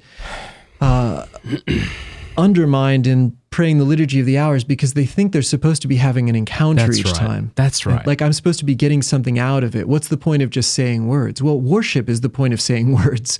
We say words for the sake of worship. Now, sometimes I also have an encounter, and there is something beautiful. The words resonate with me. I pray, my heart is not proud, nor haughty my eyes. I shall not go after things too great, nor marvels beyond me. Like a weaned child on its mother's breast, even so is my soul. Israel, hope in the Lord, now and forever. That's the entirety of Psalm 131. Sometimes I have an encounter, and I feel like a weaned child on its mother's breast. I feel held and loved, and I'm convicted of my pride. I have gone after things too great and marvels beyond me, but I don't want to, Lord. I want you to be enough for me. That's a beautiful personal experience. But when you read 6 Psalms in a row, or, you're not going to have that experience with every line, but saying the words and giving them back to God and proclaiming them is worship. It's worth it. That was so helpful to hear that, because I think, not having that explained to me, you just assume that any Bible reading is all about that kind of encounter. And when you're not having that, you think, well, isn't this just kind of vain repetition or wasting time? And but I do love that idea of like waking up, lighting my candles, buy my icons before I check my phone, before I make my coffee, and saying these things. And you said something to me about like, what would this do to you, or what would this do to any of us if we did this daily for like decades of our lives? Right. Yeah. So, what do we become when we take this up? So it's sort of like the nutrition question. If you keep eating this thing, what will it do to your body? Yeah. If you keep doing this practice, what will it do to your soul?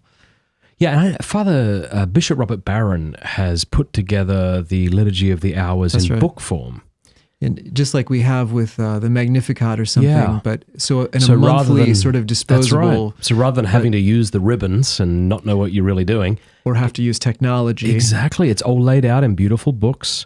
I don't know where he sells them, but that would be something that people could check out if they wanted to. Do you mind looking that up? Word on Fire. Is it? Yeah, Word on Fire sells those. I have one of my directees gets a regular subscription. Yeah, that could be something that people do. Yeah, it's a beautiful good work. It's a beautiful practice.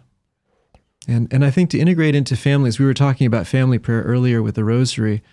I've encouraged a lot of married couples to pray night prayer together. Yeah. It's a really, it's like 8 minutes. Not that everything's about time, but it's not too much. It's not too little. If you have a little more energy, you can like share some prayer intentions. You can talk about the day, You mean with your spouse? Is that with what your you're doing? spouse?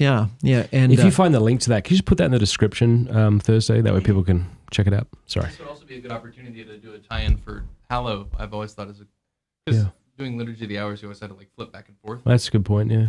So Hallow is a good way to do Liturgy. Do they have Liturgy of the Hours on Hallow? Sweet. I should know that. Yeah. So I loved, like, honestly, and I'm not. We've fell away from this, I'll be honest, but Bob Schutz, not Father Bob Schutz.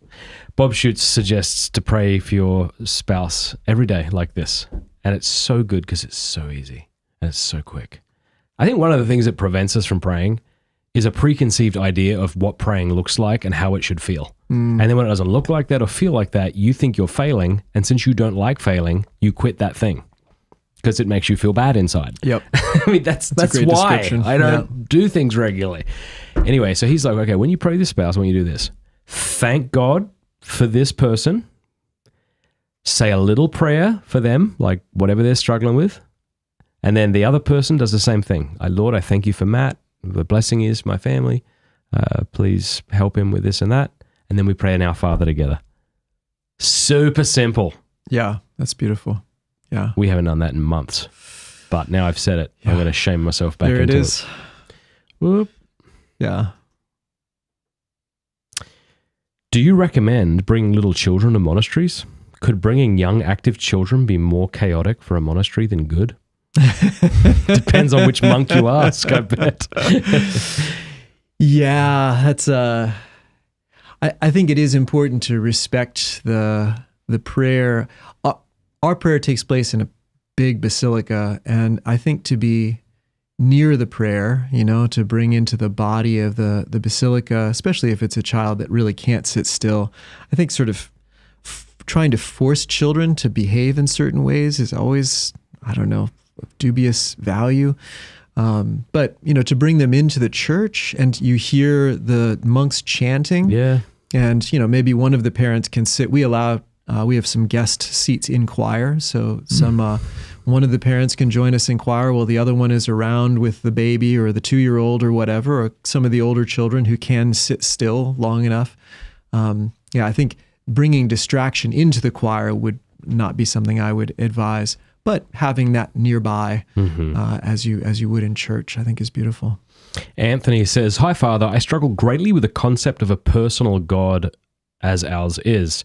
What is your advice for people seeking a deeper relationship with God, but are buckling under the weight of God's silence during prayer and suffering?" Well, God bless you. What a beautiful question, and thanks for asking that. That is a weight. There is a suffering there, and I think a lot of different things go into that. But it's one of the places that I think accompaniment is really valuable. In some way, it may be a need for our God image to be transformed a bit.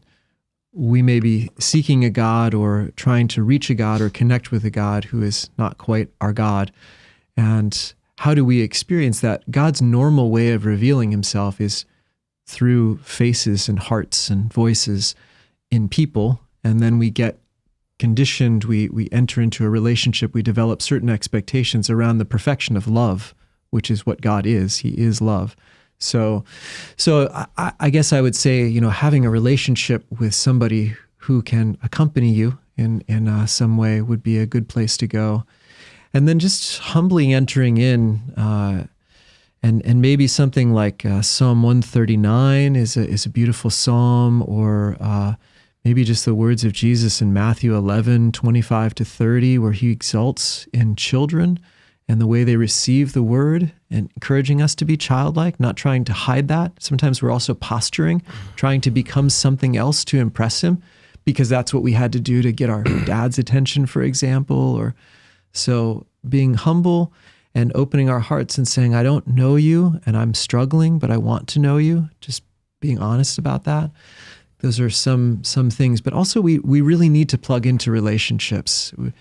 The quest for God is not just a solo thing out there. And something like an Alpha course or Christ life, or these are ways of exploring faith, philosophy together with people. And actually, you could look at Alpha online, and they have local places that an Alpha course is offered. Be a great thing to join into. That's a few thoughts. It's a very beautiful question. Beautiful because it's honest. This person says, "What can I do when, while praying, my mind is delivering me indecent images, gross images I seen or even mixing it all together in even more grotesque new ways, or even blasphemic? I am already praying and asking for help, but the more I try to flee from them while praying, I acknowledge them, so they keep hitting even harder. Thank you very much. May God bless you." Yeah. Beautiful. Very beautiful. Honest.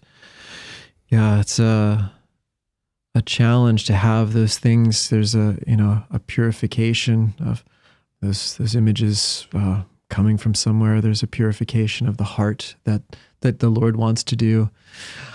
I found the image of these things being like a bird.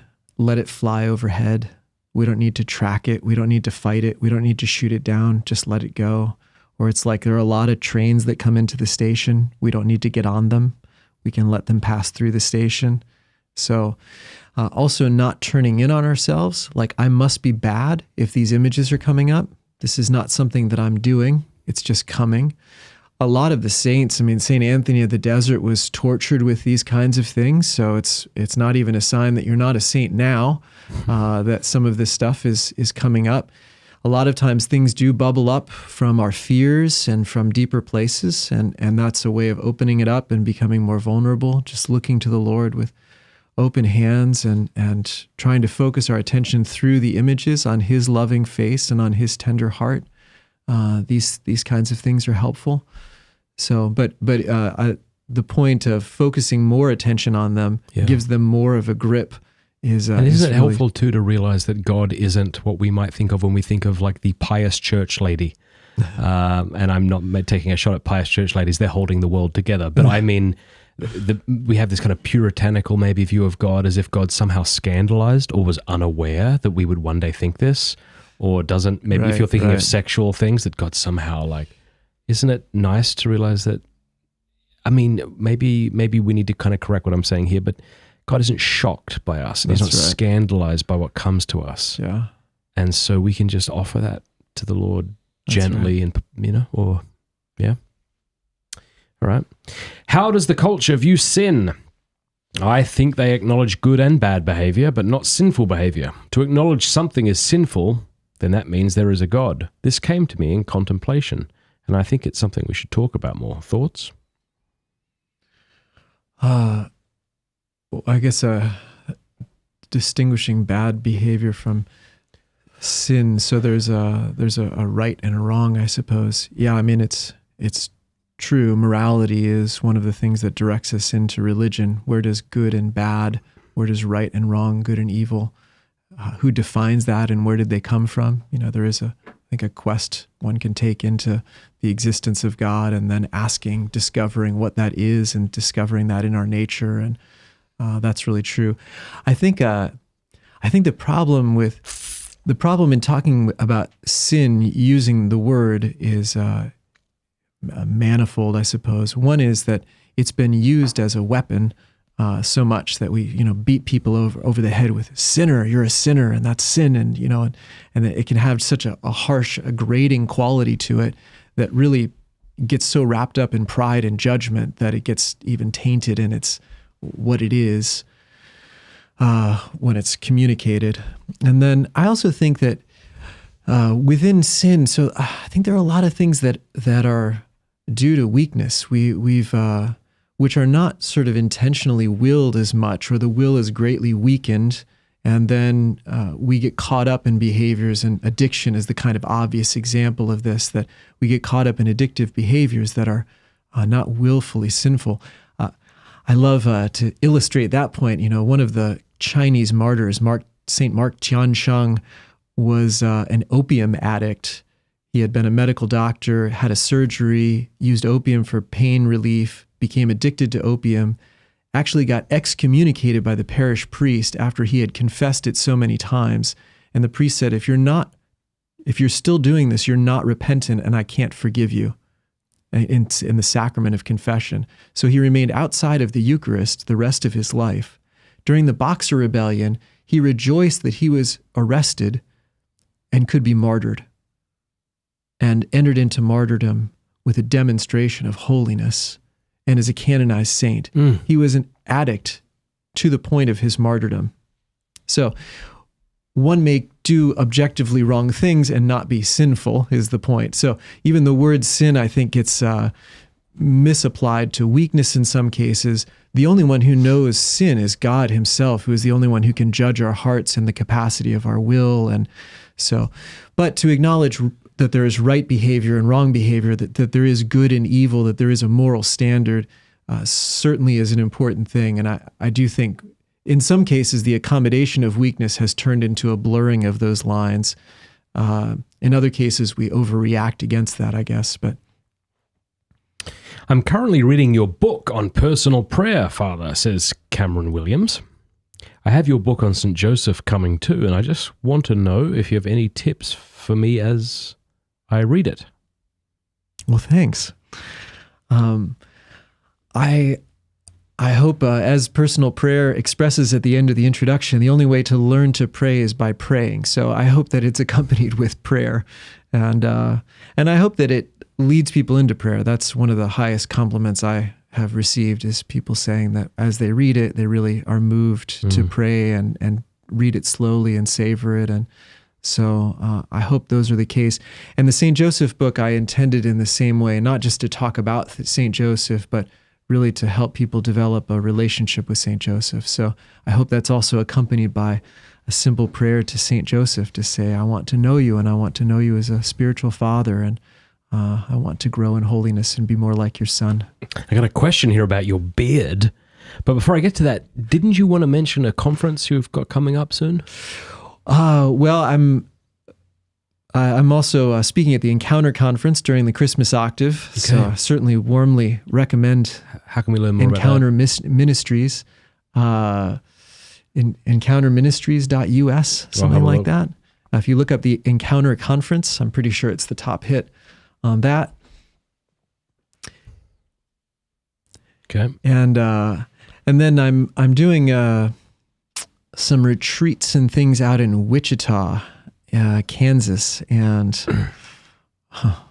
I should have that information off the top of my head. I was well, anyway, but that's going to be in February. So well, I don't know. If you think of it, let us know, and we'll at least share it on social media. I will, and I'll post it at my website, fatherboniface.org. So to I didn't even know that. Spell out Father, and then the fatherboniface.org. And then we have a website for the Institute for Ministry Formation, which is the apostolate that I'm a director of, and we have programs in spiritual direction, and we do outreach in various ways. And so that's imf.stvincentseminary.edu. You have to spell out everything except IMF, obviously. Well, that reminds me of a joke from Norm MacDonald. He says how identification, the I stands for I, and the D stands for dentification. Feels like D's doing most of the work here. All right, Samuel says, how long did it take to grow that beard, and how do you care for it? Did you join the monastery and decide to grow a beard, or were you growing a beard? So Boniface Wimmer, whom I've mentioned, had a great beard. Did he? And when he was blessed, as great as that? By Pius, better I'm in gonna many look it up ways. now. I can't compete with Boniface Wimmer. He has this very robust beard. He's a very robust guy. But when he was blessed by Pius IX as abbot, Pius IX said, "Long live Boniface Wimmer and his magnificent beard." He said that. So it's a good beard, but I wouldn't say it's better than yours. It's thicker, it juts out.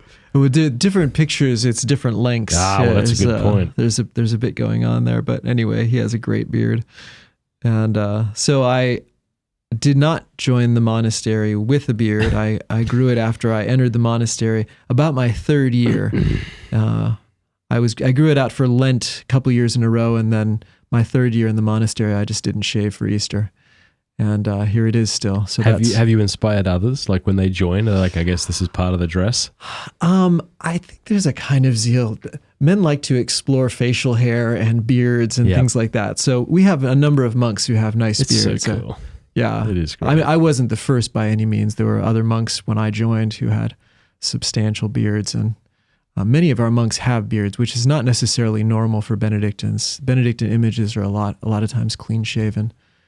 But it's in the 1917 Code of Canon Law that clerics are not permitted to wear beards. Mm-hmm. And why? Well, that's my moral theology professor says that it goes back to grabbing beards in fights in councils. So I don't know. Gosh, that's so you neat. might have to look that one up. Yeah. I can't verify that. I never looked it up. But do you have to brush it a lot? Just once in the morning, I brush it. Yeah. I guess if I didn't, it would start to get nappy and I don't know a lot about beards. So if you just live for another 30 years without touching it, how much longer will it get? So it really is maxed out. It maxed out after about a year. So this is mostly how long it was after a year. Isn't that funny that the hair's like, no, we're good now? Isn't that weird? Why does it do that? Yeah, here's Because interesting. if you trimmed your beard, it would start growing again. So what do Yeah, your something- there's hair weight- follicles a know? weight on the hair follicles? So what if you something like tie it up? Maybe you'll that? I trick don't know, it. That's a good question. It certainly it breaks off and it falls out, and if I care for it more, like shampoo, conditioner, that kind of thing, it gets a little bit fuller. You know, and this it'll is get- if the monastery of which you're a part needs to start making money, you could be the poster boy for like beard balm and beard combs. Welcome. No.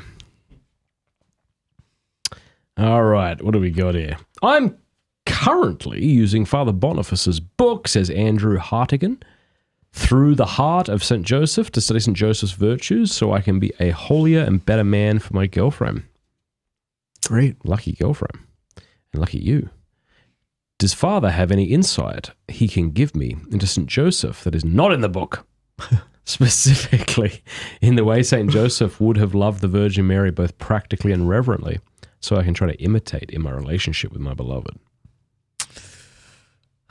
I don't know about not in the book. I do talk a little bit about that in the book in terms of, I think I do. I talk about St. Joseph quite a bit, so maybe I've developed that outside. But I really love there's some paragraphs in the Catechism on chastity that says, chastity blossoms in friendship. And I love to think of St. Joseph, her most chaste spouse, in terms of that friendship that's very warm and very human and very reverent towards the heart of Mary. So I think those kinds of things, I think he must have also really listened to her because he had great respect for her. I think men would do well to reverence and respect women and listen to them and really learn from her. I think that kind of quality of affirmation that we were describing earlier about delighting in someone's being at that level, like not using or reducing people to qualities, but rather rejoicing that the person exists. And I think St. Joseph loving Our Lady that way. I love, Pope Francis actually said when St. Joseph was thinking about separating himself from Mary, he said, she was the greatest treasure of his life. Separating himself from her would have been like an Abrahamic sacrifice, like Abraham sacrificing Isaac. I love that. So I think that's the kind of tender devotion, commitment, and treasure that he found in her. And I think that's a good model for a man towards, well, his wife in particular. I guess girlfriend is still dating, but we should still reverence, removing our sandals before the sacred ground of the other, really discovering the sacred otherness. And the difference between men and women, right, is amazing. Tell me about it, because I know you've studied it. I'm sure you've done a deep dive there's into like neurology and whatever else. Well, there's a great book called Taking Sex Differences Seriously, and it goes into a lot of these things that are like, pre-cultural. I mean, infants, so the little boys are attracted to moving objects like mobiles, little girls are attracted to faces, and these things that are not absolute, but it's tendencies, and just fascinating differences between the feminine mind and heart and the masculine mind and heart, and beautiful differences, complementarities. And so we should have a real reverence. Like, I don't understand her unless she reveals herself to me. We should come in with that attitude. I don't know who this woman is until she reveals herself to me. And she's not going to do that unless she really trusts me. And then I need to be really trustworthy. And then I can discover someone amazing. Yeah, I mean, as a father, and all parents would agree with this, like none of your children are alike. Well, if that's true, if none of the children on the earth are alike, then maybe we should stop quickly categorizing people by how they look or who they remind us of. We so often, I think, prevent people from, what would you say, kind of mystifying us or surprising us because we've got them figured out already. Yeah, no, it's really true. in Strength Finders, the strength of individualization is some people are really good at getting those differences and observing those differences and appreciating that individual nature of every person. Saint Teresa of Avila said, it won't be an exact quote, but something like, there's more difference between souls than between faces. There's radically more difference between souls than between faces, something like that. Yeah. And just to see that radical uniqueness, which has embodied itself in various humans, faces and bodies, but so much different. Fascinating. One thing I love about you is that you are accurate in your quotes. And not everyone's like that. Like my wife never lets the facts get in the way of a good story, ever. she'll tell stories about things that happened to us 3 years ago, and I'm thinking, I don't think any of that's true, But it doesn't matter, and no one wants me to step in and correct her because they're loving the story. But when she quotes things, I'm like, I take everything she says like that with a grain of salt. But I've noticed that when you quote something, like you quoted Saint Benedict on the alcohol thing. And I didn't know you, so I'm like, oh, maybe you said that. I looked it up. It was like word for word. And so now and then something else happened and I looked it up and it was exactly the same. So I'm like, I really appreciate that in you. What was that line from St. Benedict? Because I love it so much about the brothers can't be convinced of this. Yeah. So we hear that monks should not drink wine, but since the monks of our day cannot be convinced of this, let us at least agree to drink moderately. We think that a Hemina of wine should suffice. What is that? Well, that's a good question. That's what the monks can't agree on either. Yeah, that's right. It's a measurement potentially lost to history. Intentionally by Benedictine monk. Yeah. Although somebody told me if you look up Hemina, Wikipedia immediately tells you it's Hemina. Hemina. Wikipedia gives you a value, so Hemina is always do right. it. Oh, Thursday, you look it up. Sorry, spell it again. Hemina. Hemina. Yep. Half a sextary? I don't know what that is. Hemina, British English, an ancient liquid measure equal to about half a pint. That doesn't seem like enough wine. A day. You can edit Wikipedia, right? Could we edit it and then share it with your superior? That's not Wikipedia. You can't. Oh, that's on something else.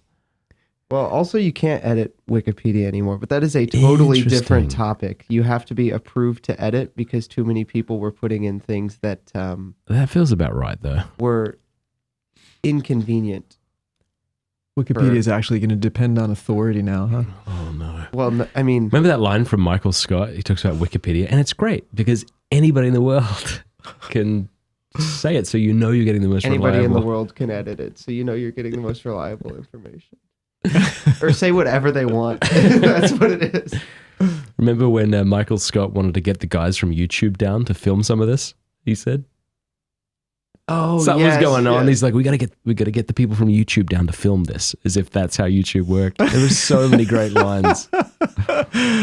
What was your favorite TV show growing up or in college years? Oh, wow. That's a good question. TV has gotten so much better. I mean, there's a lot of junk, but when it's good, it's so much better than it was. Yeah, it's true. What did I ever watch? I think so. I think that's true. It's been so long since I watched TV. Well, see, So I'm not letting you finish your answer. Yeah, it's great. I got a new idea. But while you think about it, Columbo was a great TV show. But see, TV shows from the 60s, 70s, 80s, 90s weren't meant to binge. Maybe the 90s were, but like, you know. That's so right. like you watch one Columbo episode. You know Columbo, you watched it? Yeah. It's great. You know, it's about figuring out who did it, you know. Yeah. Because you see the murder right at the beginning, unlike many other mysteries. And Columbo, incidentally, was written as the opposite of the classic detective guy from England, Sherlock Holmes. Huh. So rather than being put together, he's a slob. Rather than smoking a pipe, he would smoke a cigar. Nice. Why am I saying this? Oh, because you watch one Columbo episode, there's a format to it, right? There's a structure. Right. And if you watch that once a week, it wouldn't get annoying. But if you try to watch like 5 in a row, you're like, oh gosh, that's so formulaic. That's interesting. Yeah. I watched, I don't know. Well, so this is pre-conversion too. High school and college is before I believed in God, Okay. So I watched things like Seinfeld and Yeah. Friends, and Would you not watch that now? as a cultural artifact, I suppose. Seinfeld has interesting tableaus. There are templates that capture certain kinds of interactions and ideas, and When I watch Seinfeld and Friends, I feel sad. Friends now, look, especially. I think Friends has some very intelligent bits in it. I think one of the best episodes they did was when no one was ready for Ross's event, and the entire show took place in the one room of Monica and Rachel's apartment. That was an excellently written episode. But it's not as kind of philosophical, and as you talked about, the kind of taboos that Seinfeld. Like, Seinfeld's really good. But I'm watching it, I'm like, this was the undoing of my culture. Like the whole promotion of the sexual revolution that's destroying us all. Yeah. That it's like you watch Seinfeld, like, oh, that's when they thought this was a good idea, and now here we are. Thanks, Seinfeld. So it's hard for me to watch it without actually feeling sad. Same. Yeah, same. The greatest television show of all time is MASH. Is it really? Yeah. Really? I'm Even 100% sure of this. How old are you? 23. And you actually think MASH is a good show? No, I think it's the greatest show. Yeah, I'm not kidding. No, I believe you. I'm impressed, I guess, because I would think that TV has changed so much that to try to appreciate that wouldn't be an easy thing. So you could talk about just the cultural impact it had. Like, this is a really fun trivia fact. 60% of American televisions were watching the series finale of MASH. Wow. What about Seinfeld?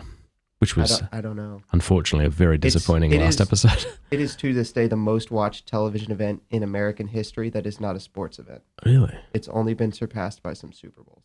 When did you get into MASH? We didn't have cable growing up, and so when I grew out of cartoons, the only thing to watch was old TV. Yeah. And so I would normally finish my homework around the time that MASH would come on the old TV channel, and I'd watch MASH every night with my parents. Yeah. Yeah. That's nice. I wonder if I could enjoy it. I don't know. I've been enjoying, like, the only movies that I kind of enjoy these days are the Coen brothers are brilliant. When you start to, I don't really appreciate movies, and that's why I don't watch them. But as I've started to try to understand why people like them, I'm beginning to appreciate them. Like, I just watched Once Upon a Time in Hollywood by Quentin Tarantino the other day. You ever watch any Quentin Tarantino stuff? I mean, a lot of his stuff is sort of like, what would you call it, like atheistic, and there's sexual elements in it, which I can't do because of my history. I can't. Yeah. Whenever I watch a movie, the first thing I do is type in family review. If there's any sex in it, I just don't. I cannot watch it. Once Upon a Time in Hollywood definitely had a couple of sexual elements, but it wasn't even too much for me, which means it's probably not too much for most people. Wow, exactly. But it was excellent. It was a really well written movie. Did you watch it? I haven't seen it. I want to. I'm not offering a blanket endorsement to that movie. People can research it themselves. But what about movies? Do you watch movies in the monastery? Do you have a TV? Not in my room. Good. I would have lost a lot of respect. I'm not gonna lie. Look at this big flat screen. I do have a computer, so so provides all of that. I recently watched a movie. It was an Apple TV movie, I guess, called Coda. Okay. No. Children of Deaf Adults. Okay. It is so sweet. It's really so touching. So it's a girl who can hear, but both of her parents are deaf, and her brother's deaf, and so it's this whole drama, and she sings. So that's like the talent that she discovers is the ability to sing, which of course her parents can't begin to appreciate. And there's this just beautiful drama that unfolds. It's so heart-wrentering. So it's not a documentary. It's a no. It's a dramatized. Yeah, I don't think it's a true story even. Per se, but it's very. Gee, that's very beautiful. Did it? I find it difficult to watch TV shows today because I usually get smacked upside the head by some woke propaganda. Like, what was that? There was a soccer movie on Apple, soccer show. Ted Lasso. Ted Lasso. I was like, oh, wow, this is really cool. And then it just became like worse than a whorehouse and full of debauchery. Ugh. It's awful. It was crap. Did it really? Remember that night they all went out and fornicated and pretended they were fulfilled because of it, and we all laughed? It was awful. I haven't seen Men it. act like pimps, women act like whores. It was awful. The whole thing. I haven't And then he seen it. referred to God as she. It was like, oh, go, here we go. Now you're preaching at us. They got us hooked. And then, like, woke TV and woke movies are as off-putting as really on-the-nose Christian movies and TV. And you're like, you're not interested in the story, or the story is just a way to get you in so they can preach at you. And a lot of shows feel like that today. Coda won Best Picture, Best Supporting Actor, and Best Adapted Screenplay. Wow. There you go. CODA. Did you ever watch Chernobyl? No. Oh, watch that. Did you watch Chernobyl? That was amazing. It was about a nuclear meltdown in Chernobyl in Ukraine. Right? Ukraine, I think. It was phenomenal. Maybe it was Russia at one point. I don't know. Here we go. Ready? It was the Ukrainian SSR, so it was yeah. Watch the that Ukrainian show. Soviet. Watch that show. It's like, you know what I love is when there's like 8 episodes. We're not going to drag this on for 18 seasons. 8 episodes. That was so powerful. In fact, I might watch that with Liam if he's up for it. It was a very powerful movie. Yeah. It's 8 episodes. It's about that. Yeah. Thursday will correct us. 5. 5 episodes. 5 episodes. Even better. That's not bad. And won an Emmy. It was so good. But I hear, is this boring in this conversation? I'm aware that we've moved from like deep things to television, but I just don't live in this space as much. but I hear the Lord of the Rings. What didn't they get? What's the They stupid got show? picked up for a second season, Oh, for but this is going to make you feel so good, Matt. Hold on, let me make sure the camera's on you. I want to see your face when I say this. They will have an all-female directing and production team. Oh God. It's like they're just doubling down. Like, how can we make this woke and awful? Are all the women disabled? I hope so.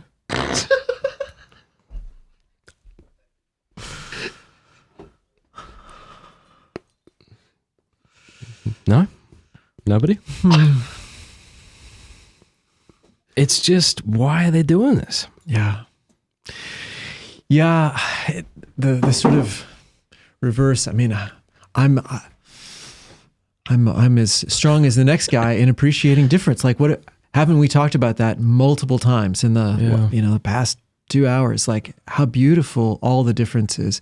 And something like this coda, it just so beautifully illustrates these deaf adults and the struggles that are there, but the beauty that's there. There's something additional that's there. Yeah. But why do we have to force these things? And anyway, I appreciate too, I mean, when there's a certain amount of discrimination, then you need to overcome with a little bit of an equal and opposite reaction in order to make a space for, and I appreciate all of that. But why not just have the best writers and the best directors? Like, why do they have to be women? Be like, if you, You don't answer? That's right. I'm going to let's do about video games, Father. Let's do about World of Warcraft. Played that in college. Warcraft 1. Yeah. That would be insufferable to play these days, given how... I think so, yeah. I mean, we had,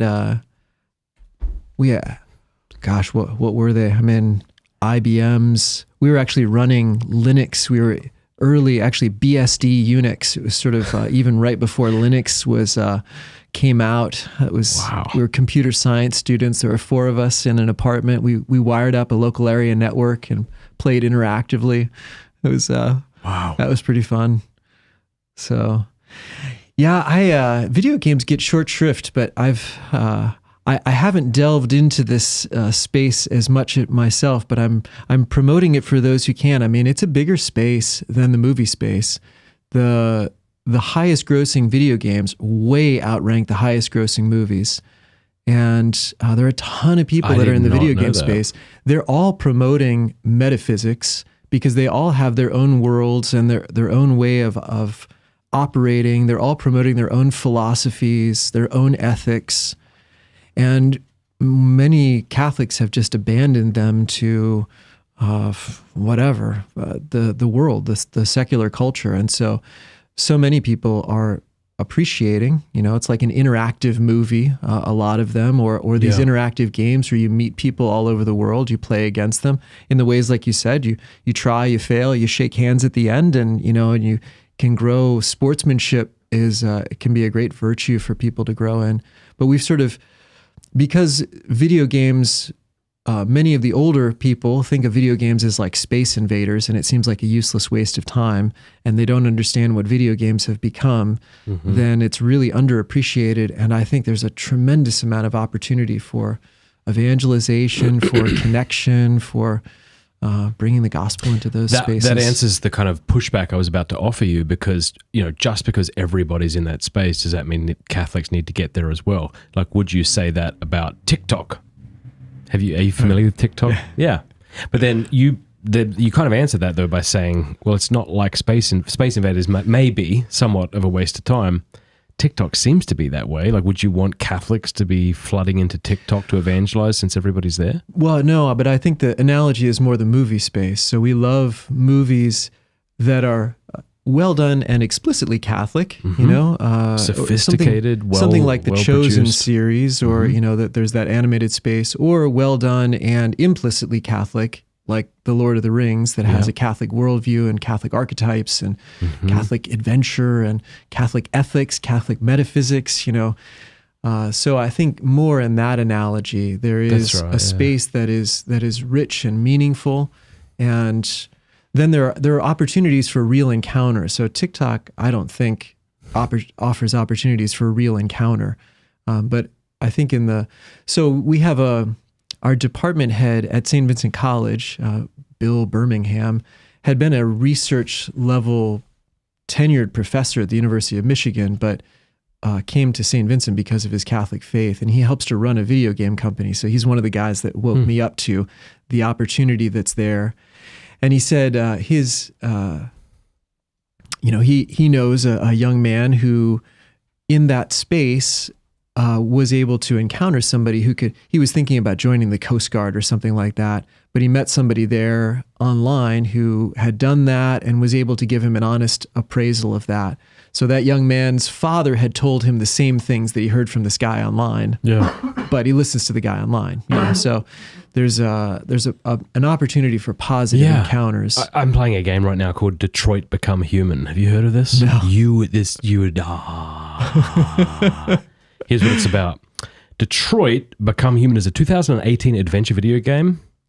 The plot follows 3 androids. Kara, who escapes her owner to explore her newfound sentience and protect a young girl. Connor, whose job is to hunt down sentient androids. And Marcus, who devotes himself to releasing other androids from servitude.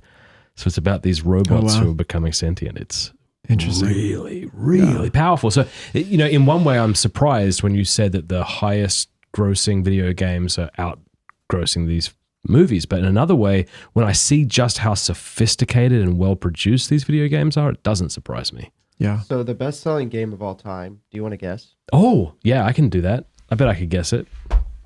Okay, guess. I'm getting fact-checked. I would think it would probably be, so it wouldn't be Space Invaders because that wasn't on personal stations at that point. Sold the most copies. Sold the most copies. I don't know, like, is it like Mario or is it something more new? Is it a relatively... Do you want me to give you a decade? Yeah.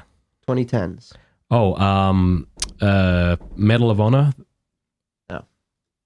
Minecraft. It sold 238 million copies. Wow.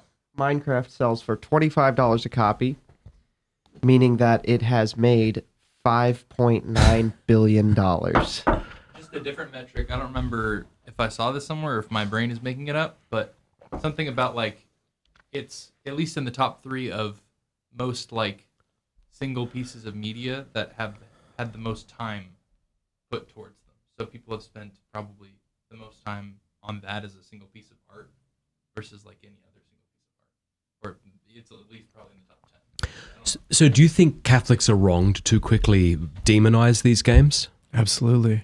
Yeah. I mean, you're influencing 238 million people with Minecraft. Do you mind if I smoke my pipe? No, go ahead. I don't actually know Minecraft well enough to say, you know, what are the metaphysics? What are the ethics? What are the goals? What are the, you know, what are the relationships? What are the values? What are the ideals that are there? What's being promoted in that space that people are soaking in implicitly? Well, it's procedurally generated, which just means every time you load in a new world, the computer randomizes it based on certain the program that tells the world how to be built. So every world is different. You can play with friends or by yourself, but then you can do whatever you want with the mechanics of the game. It's like totally online sandbox. Lego in a way.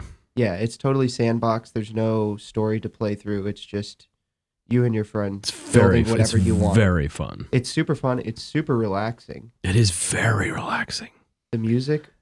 I said this to you the other day, didn't I? Oh, man, I forget who I said it to, but no, I don't think I said it to you, but I like games where I don't feel like you're under attack. Ah! Maybe I wanted that when I was 16, but now I'm old. I got kids. Like, I need something peaceful. And then you proceeded to play Detroit Become Human. That's true. But for some reason, I really like it. Yeah, no. Interesting. Well, what do you say? Like, let me push back against this and say, like, we need to be getting back to the real world, Father. And so,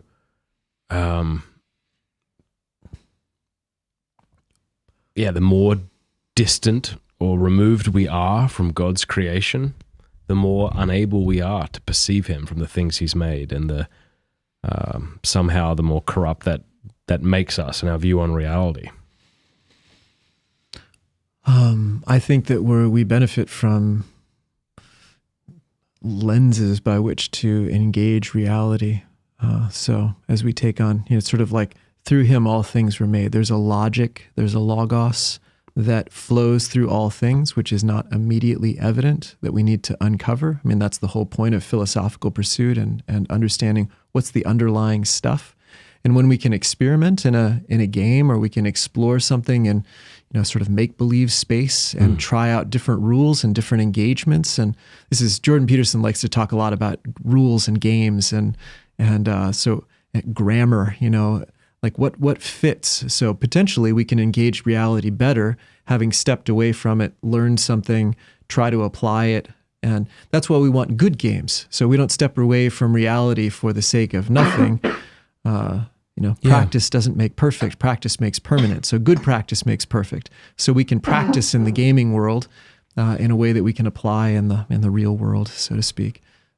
I don't know. Thursday's a big gamer. Is that fair? Singing yourself. Yeah, I'm not or do you not big like that anymore. when people say that? I'm not big into it anymore. I used to be. Tuesday, we almost had John Blevins from Little Flower Media on, if anybody knows who that is. I know. I was sick. I couldn't have him on. I'm so sorry about that. Hey, no problem. Next time he's in. Yeah, I think he's going to come back. Good. We had a great time. Oh, good. I'd love to have him on. I felt really bad. I couldn't stand up. I was so sick the other day. I couldn't get out of bed. All right, I'll send him the clip. So. Yeah. Yeah, because this fella, he's doing like he calls it pre-evangelization. So is he Gen Z? No, John's 35. Okay. So, I didn't think he was. He looked... Oh. He has some connections where people know who he is because I don't know if people in the gaming world know the name Blevins, but his younger brother is Ninja, who's the most famous professional video game player ever. So let us know in the comments section what you guys think about this. He does what he calls it pre-evangelization, where he's just basically trying to have family friendly and spaces in the internet that are not hostile to Catholicism and the truth. So it's a pretty low bar in a way, isn't it? You'd wish, but it's not so much. Yeah. I mean, this is the one thing that I think is the biggest problem is if you so he streams on twitch.com, right? Yeah. If you open twitch.com without logging in, one of the top recommended streams probably will be, and I won't say, it'll be something adjacent to, like Father was saying, a dark place in the internet. Really? Yeah. Yeah. No, that's great. Create environments that at least allow, goodness. I mean, so there's an explicit ethic that's already promoted there. That's a foundation. God's yelling the 10 Commandments, at least, is the space in which then the personal freedom can be engaged to receive the gospel. Yeah. No, I spent way too many time on video games, but I still enjoy them occasionally. Yeah, it's funny. I'll talk to my wife and I'll say like, some of my greatest memories as a kid were playing video games, and she's like, "That's so sad." And I think maybe you're right. Like I want to try to accept that idea, but it doesn't feel that way. And I think it was because like, here's how my video games experience happened. I would wake up on Saturday morning and I would get on my BMX bike and I would ride over to Jake's house and I would wrap my freezing cold knuckles against their wooden door and they would let me in and they would give me coffee and Tim Tams, which you probably don't know what they are. And then we would sit in his room and play these adventure games together. Yeah. And it was freezing cold because in Australia you don't have central heating. So you got like a 3-bar heater right next to you, and you play, and then you go get Coke and then you go get KFC. Thanks America. And then you come back. It was playing games with someone else. It was being with someone. It was the whole...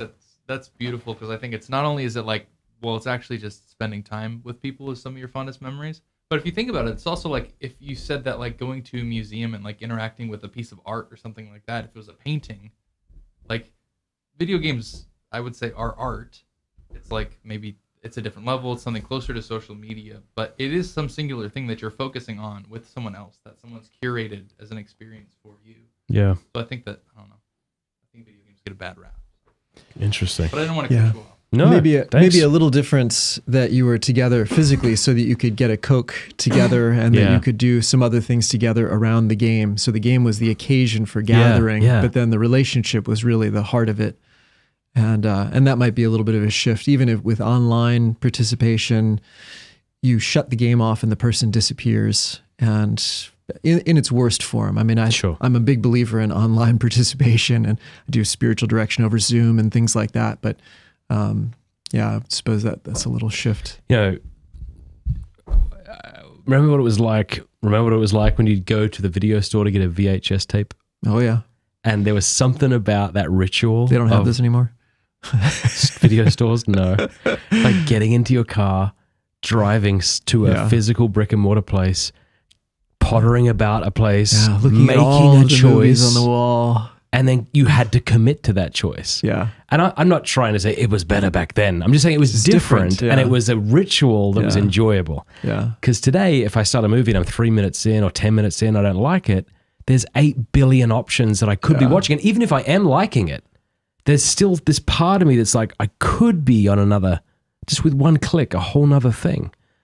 And there's that commitment to the movie, whether or not it's bad, it was something that, I don't know, there was something to that I miss. How old are you, do you mind me asking? 46. Okay. I'm 39. Yeah. And, although technology advanced much slower in Australia than it did here. So I sometimes have, like the internet came in when I was 17 in Australia, even though I'm 39. Like it was, what about you? How old were you? I had my first email account when I was 17. See, so that's what I'm saying. So even though you're older than me, 7 years, our experience is probably the same. Yeah, bulletin board systems. We did some of that online before that or around that time. Yeah, I got universities had internet things, and then the web browser was a little bit later. Hotmail. Remember Hotmail? Yeah. Aussie Mail. That was an Australian. Aussie Mail. Nice. And then guitar tabs. That's where I was at. That and porn. Unfortunately. Wow. Early. Yeah. I mean, I was looking at porn when I was 8. Yeah. Magazines and things like that. But then the internet came in, it was just good night. Like it was done. Yeah. Wow. It's crazy. Yeah. How many kids' minds have just been blasted? All that pushed the technology too, from what I understand. Man. Yeah, I mean, that's why we have YouTube today, is porn. Like if it weren't for porn, we wouldn't have the kind of high-speed internet and the developments we've seen. Yeah, streaming video. That's not thank you, porn. No, that's right. Right, porn is it's evil. God bringing good out of evil. Yeah. Yeah. Maybe. Yeah. Well, yeah. Yeah. Lots of good things that emerge from. What's tough is like it's getting harder. You know, like if you choose to throw away your smartphone, fair enough. But it's almost like it's getting to the point where you're not allowed to live without a smartphone. Yeah. Practically speaking. Yeah. You go to a restaurant, they need you to scan a QR code. You're like, what if now what? Or like I've got, like on YouTube, in order to get monetized, you have to have like a backup password. So if you're logging in from a different computer, it'll send you like a notification on your phone. Right. But like my phone doesn't have internet on it. So, but the only way to verify it is through my phone, which doesn't have internet on it, which means I can't verify it. Yeah. It's And it crazy. used to be that they would text you a number, but it seems like they're now moving away from that. So we might have to choose to be strangers in a strange land or seek to moderate our use of this stuff appropriately. Yeah, so interesting. I read a book called Stolen Focus. You familiar with that? No, but I get it. Johan Hari, who's interesting, and he's a journalist, but he went around recognizing that our focus has diminished over the centuries, not just from the internet, but from a variety of things. And so he goes into a deep dive to try and figure out all of the different effects on our ability to focus, and then in the process discovers, there are different kinds of focus. There's the kind of focus of being able to do one task at a time for an extended period of time, but also to be able to sort of free associate and think and be released from constant bombardment in order that we can focus on thinking and ideating, putting different ideas together. But it's a fascinating... Cool word. I hadn't heard that before. Ideating. I like It's that. kind of a strength finder's word too. Yeah. Well, I like it because I've often thought that, when you walk around and you're just thinking random things. Yeah. That's really necessary. That's probably necessary. Yeah. And yet we do away with that by pumping Pints with Aquinas and Joe Rogan and whoever else into our head constant 24 input. hours a day. Yeah. Like, you ever had that experience where you're like, well, I would clean the kitchen, but I don't need to listen to. It's like, okay, you've crossed a line. That's bad. Yeah. I've found that I do most of my reading in August. Isn't that awful? I'm not happy about this. But my deep reading is like when I'm off the internet. I call it like internet land and like real world land. And when I'm in internet land, it's actually really hard to commit to something big. I know you could say, well, just get better at regulating. But I don't think most of us are able to do that. Yeah. It's almost like It's really, it's one of the things that he does in that book is to push on this idea. People say, oh, well, you have all these things on your phone, just figure it out for yourself. And he says, well, that's nice, but we also need cultural supports for that. We need environmental shifts to help us make good decisions. We're not just sort of solitary wills running around making raw choices. We're supported by cultures and people and relationships. And so why don't, apparently there was a guy who worked at Google who started to have qualms of conscience. He was then going to quit, and then he got hired as the ethics director. Yeah. Is that Tristan somebody? I remember this. Yeah. And so he tried to push back on some of the practices, but the problem is the business model is built around it. If you push back on it, they strictly lose money. And so the business model is constantly pushing back on keeping your attention. The longer they keep your attention, the more money they make. The more money they make, that's the survival of the company. So, survival is always pushing towards, is always a driving force. And so to do that, we almost need external pressures in order to influence, Facebook and YouTube and Google and all of these things. So things like the infinite scroll was a development, and the guy that developed that repented of it because he saw just reaching the end of a page and needing to push a button to go to the next page drastically reduces the amount of time that you'll spend. Just that little decision point. So anyway, there are ways that our technology and our pushback on some of these things could be helpful. Yeah, it's Friday. So once we're done, I'm going to leave my phone in my office and I'm going to go, I do this. I go away for the weekend and then I can read. Nice. And then I can actually interact. But I've noticed that just like that person does an assessment of the click button and what's actually happening, Well, what's actually happening in Fradd, despite what I would like to be happening in Fradd, is that I get distracted and my head is like detox, like the TV channel when you're not on an actual station. It's just like that. I can't focus. So I actually love weekends. Nice. It's actually a really nice feeling, just a band. And I don't even have internet on my phone. But just the text messages are enough to like, fragment attention. And then I do not understand the smartwatch. Well, I think I understand the smartwatch, and I'm not condemning people for using it. Yeah. People swear to me it helps them. But you're literally tethering yourself to the internet.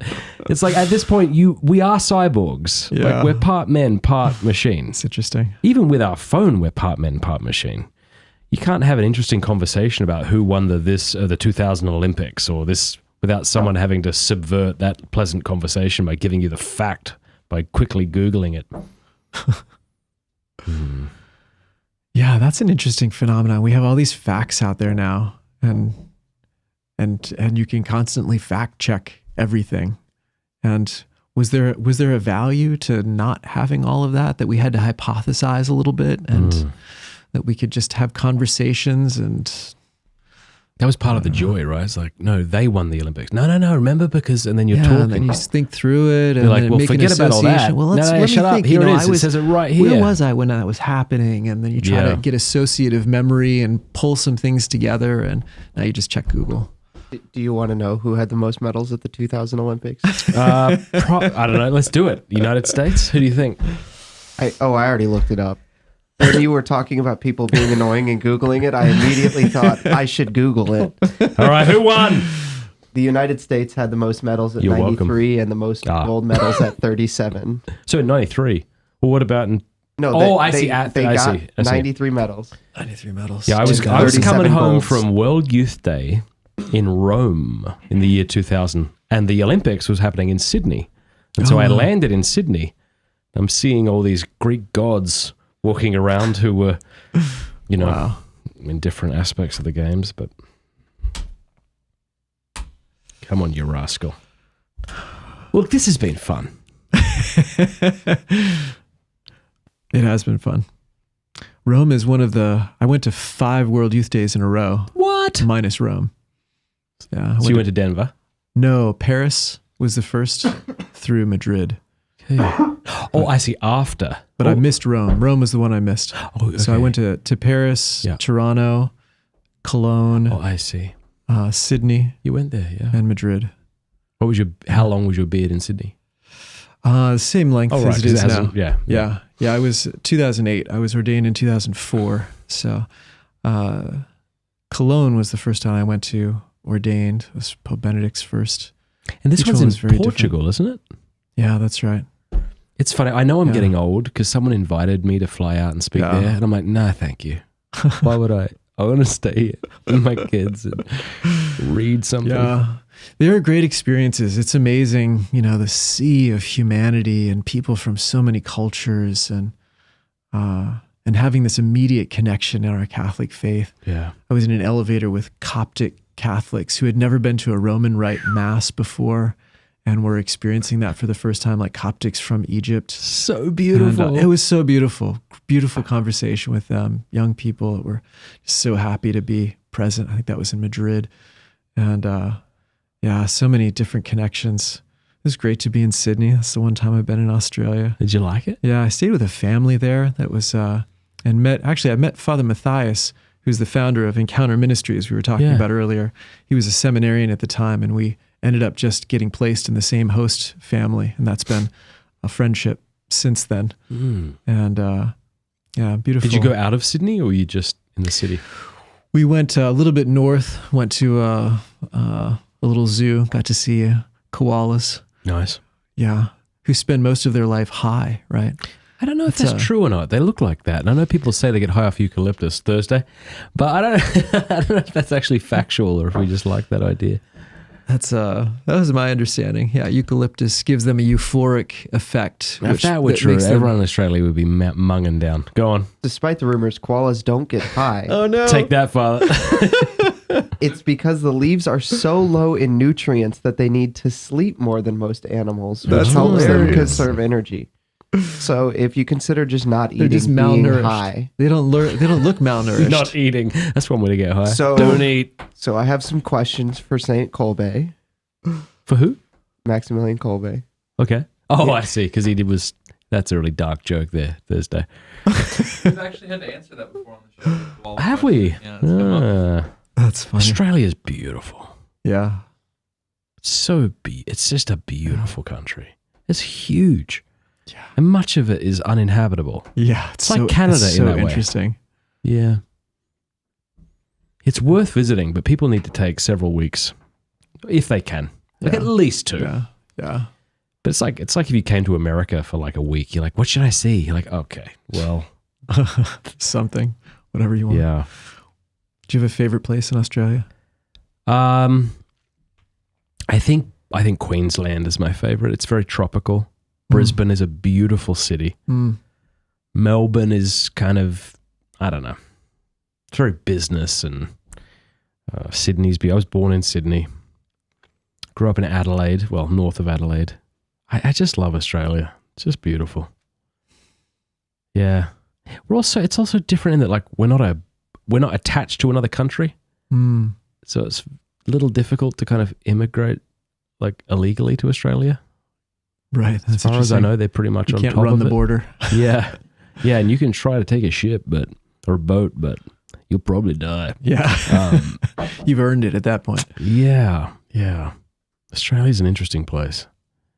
So, for example, Port Pirie is the diocese that I'm from, and that's the 3rd largest diocese in the world geographically. Really? Oh, wow. I'm sure. Go on. Russia was largest geographic diocese. I don't know. But Pirie, that's not what I was looking for. Port I can Pirie's look for it. Port Pirie is the 3rd largest. But I mean, Actually, I know the answer to this question. the moon It's Orlando to the moon. because it's the moon. That's pretty cool. That's funny. Isn't the rule that like So the Yeah. rule in canon law is that the last time something is addressed in any previous code is the code that is currently in effect. And so the last time exploration was addressed in canon law, it said that the bishop of the diocese where the expedition left from is the bishop of the area that they get to until a diocese is established. Nice. And because the first moon mission was launched from Orlando, that makes the Bishop of Orlando the Bishop of the That's Moon. hilarious. All right, I want to take some questions from the live chat. We don't often do this. We usually just leave it for our local supporters. But I want to do a little plug for Locals as well.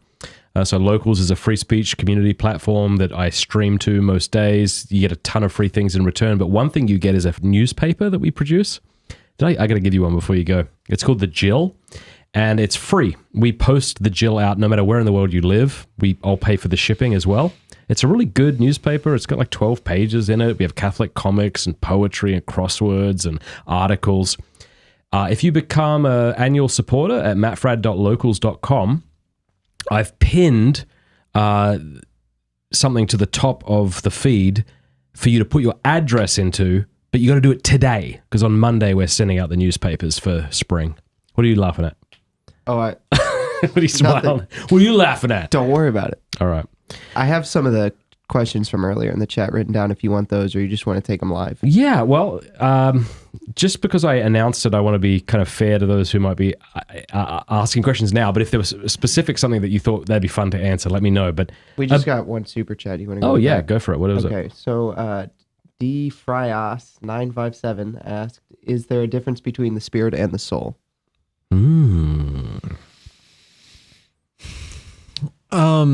Yeah, I think I'm accurate in saying that the church hasn't sort of canonized a really well-defined anthropology. So there are certain things that must be there and ways that things interact. Certainly St. Thomas's incorporation of Aristotelian things is part of it. In the more ancient, so in the Desert Fathers, in Evagrius and Cassian, the soul, nous. So it just depends on how you define how you want to reference these terms.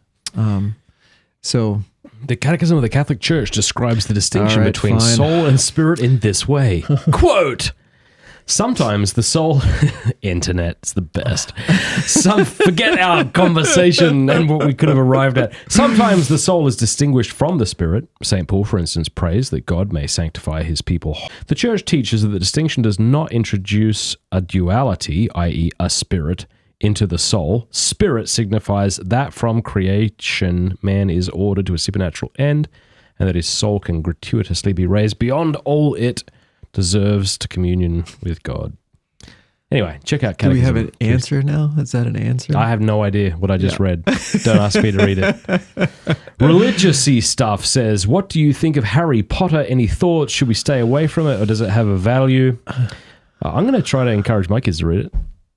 Great. I think it's a pretty cool book. I don't think it's anything like a beautiful book like Lord of the Rings, but I think it is probably an interesting story. What do you think? I haven't read it, so I'm underqualified to weigh in. My sense is something like, Jordan Peterson and Peter Kreeft talked about Harry Potter, I thought, in a pretty useful way. And just, there are archetypes, there are interactions, there are values, there are a lot of good things that are there. I suppose the danger that people latch onto is it's, magic or white magic or wizards or whatever. And if you go freely Googling those things and you don't have a little bit of parental supervision, you can end up in some dark places. But anyway. I'd recommend people check out, Trent Horn did a nice response video to certain claims that certain Catholics make about Harry Potter that are actually just factually inaccurate. Like I think somebody made the claim that the Sheila who wrote the book, what's her name? I don't know. Rowling? Nice. J.K. Rowling. No, I'm serious. No, I know you are. J.K. Rowling. Is that the name? I'm not kidding. I know you. Is that actually her name? JK. JK. Oh, I get it. Yeah, see your jokes, they're too good for me. I can't get them. Anyway, that she went to some, I don't know, these are actually like satanic spells or something. And it's like, and he kind of disproved that. And so if you're interested or worried, I mean, fair enough, you don't have to read it, and maybe it's not a good thing to read, but check out what Trent at least had to say, see what you think about that. Not the council. I'm registered for a retreat, says Eastwind, with Father Boniface in March at St. Emma's. St. Emma's? Who's St. Emma? Oh, that's a good question. The monastery of St. Emma's is the Benedictine nuns who are close to St. Vincent in Greensburg, Pennsylvania. So they have a retreat house, and I have a couple of retreats, weekend retreats in March. I think they're both in March. Anyway, during Lent, they're both in Lent. So I'm not, St. Emma's, it's a little, St. Emma the saint. So the monastery was gifted by a family who lost a daughter whose name was Emma. And there is a Saint Emma who died in 876, something like that, AD. So, yeah, anyway. 874.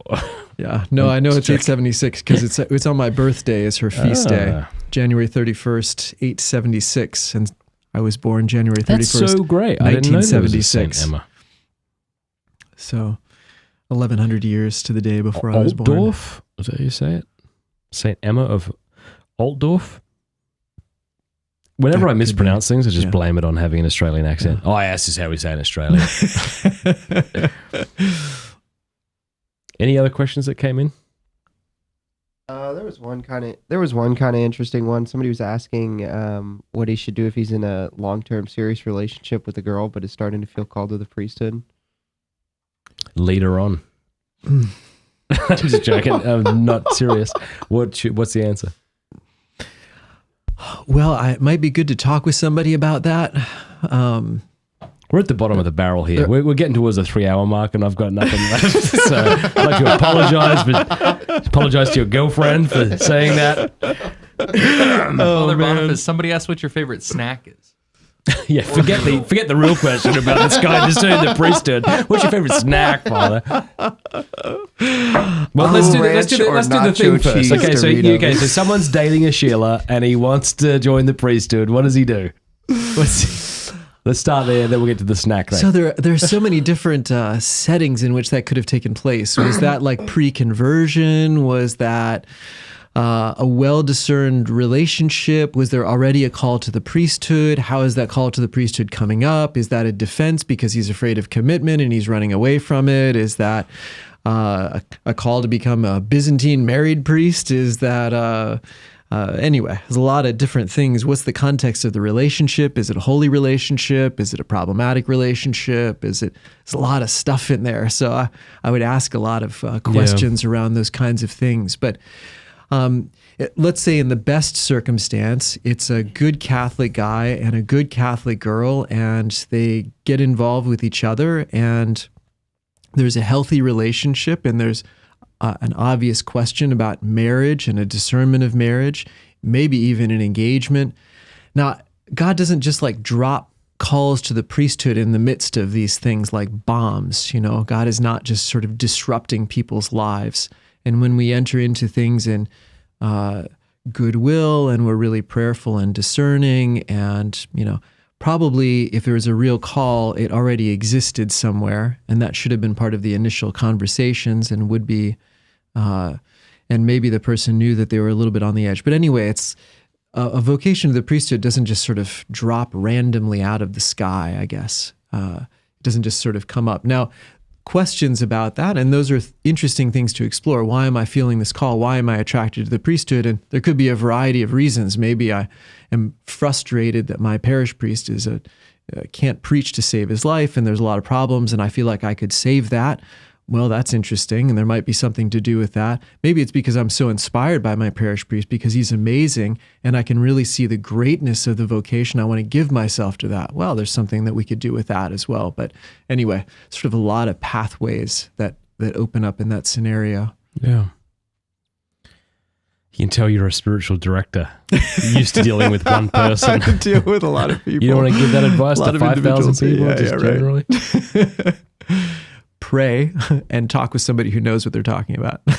Those would be my simple I know when I directions. was like discerning marriage with my wife and we were even kind of getting close to marriage, it wasn't like the priesthood lost its appeal.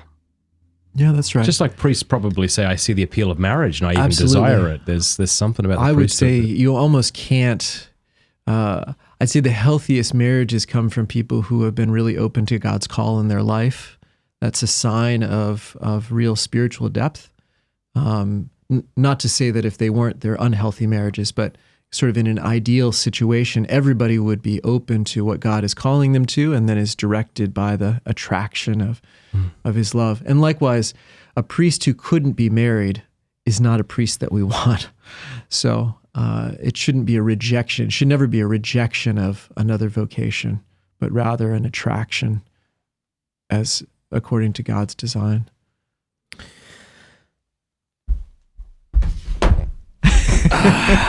This has been good.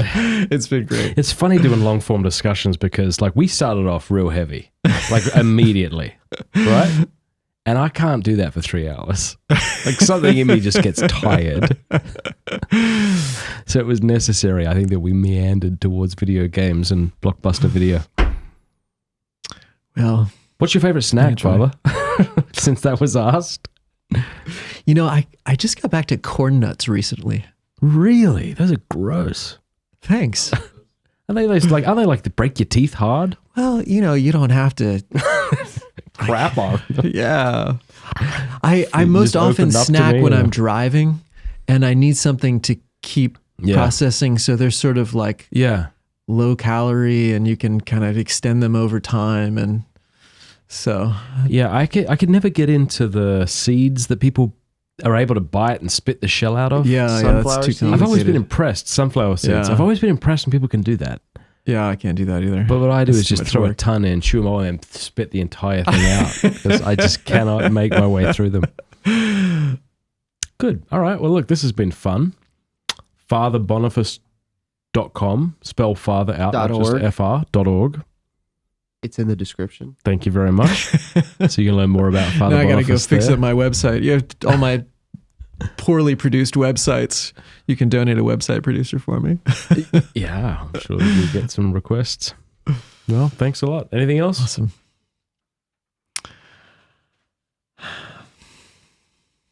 What are you doing for Christmas? Staying here and then going to the Seek conference. Oh, Are good. you going to seek?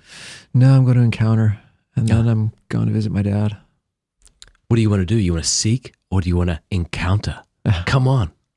You can't go wrong. You can't. Both great. I think there's like 15,000 people going to seek. Wow. How many people are going to encounter, Father? Yeah, it's like 4,500 last Please. year. Yeah. I'm just joking. I'm sure it's amazing. I'm taking my kids. I'm really excited. Nice. Yeah, That's we're going to great. make a, I don't know if we're road tripping. I'm going to have to ask my wife. She's in charge of that sort of thing. That question about what do I do to encourage my daughter to consider a religious life Yeah. or whatever, something like seek or encounter where there are religious, so cool. interacting with married couples and Yeah. families and young people and a lot of life. So beautiful. Those are great, great opportunities. I don't know if I told you when I decided to like pursue my wife, but I was really hung up on the priesthood for a long time and wanted to be a friar of the renewal and went and stayed with them. I was so attracted to their way of life and the radicality of it and things like that. But then along comes this girl called Cameron who was super pretty and who I kissed in a pub after a couple of pints, and I didn't know what to do with that. And so was trying to decide. I didn't want to lead her on and didn't know what to do. And I had a fella, his name's Dave. What's his last name? Gosh. He's watching and he's hating me. Golly. Dobbelstein. Dave Dobbelstein. And he called me up and we had a conversation. He just spat wisdom at me. It must have come from the Holy Spirit because it affected me so much. He said a few things. And so I share this in case there's people who are discerning between the two. He said a few things. I forget which order he said them in, but he said, number one, you can't walk two paths at once. You'll split yourself in half. That was good advice. Yeah, that's great. Because I was doing both, you know? Yeah. He also said, it sounds like the Lord, he said, if you were laying in bed at night and you heard a sound outside, you might be obligated to get up and see what that is. And he said, it sounds like the Lord's making a sound with Cameron. And I think you're obligated to go and see what this is. It was so helpful. That's beautiful. So I remember going into my room and like writing in my journal, like today I've stopped discerning the priesthood and today I'm going to discern marriage with my wife. Wow. Nice. And from that point on, I resisted viewing, like priest websites and seeing what the CFRs were doing and things like that. Like actually like a temptation, I would just resist it and then made a choice to pursue her. And so glad I did. Yeah. Yeah. Yeah, decision. The word scissors is in decision.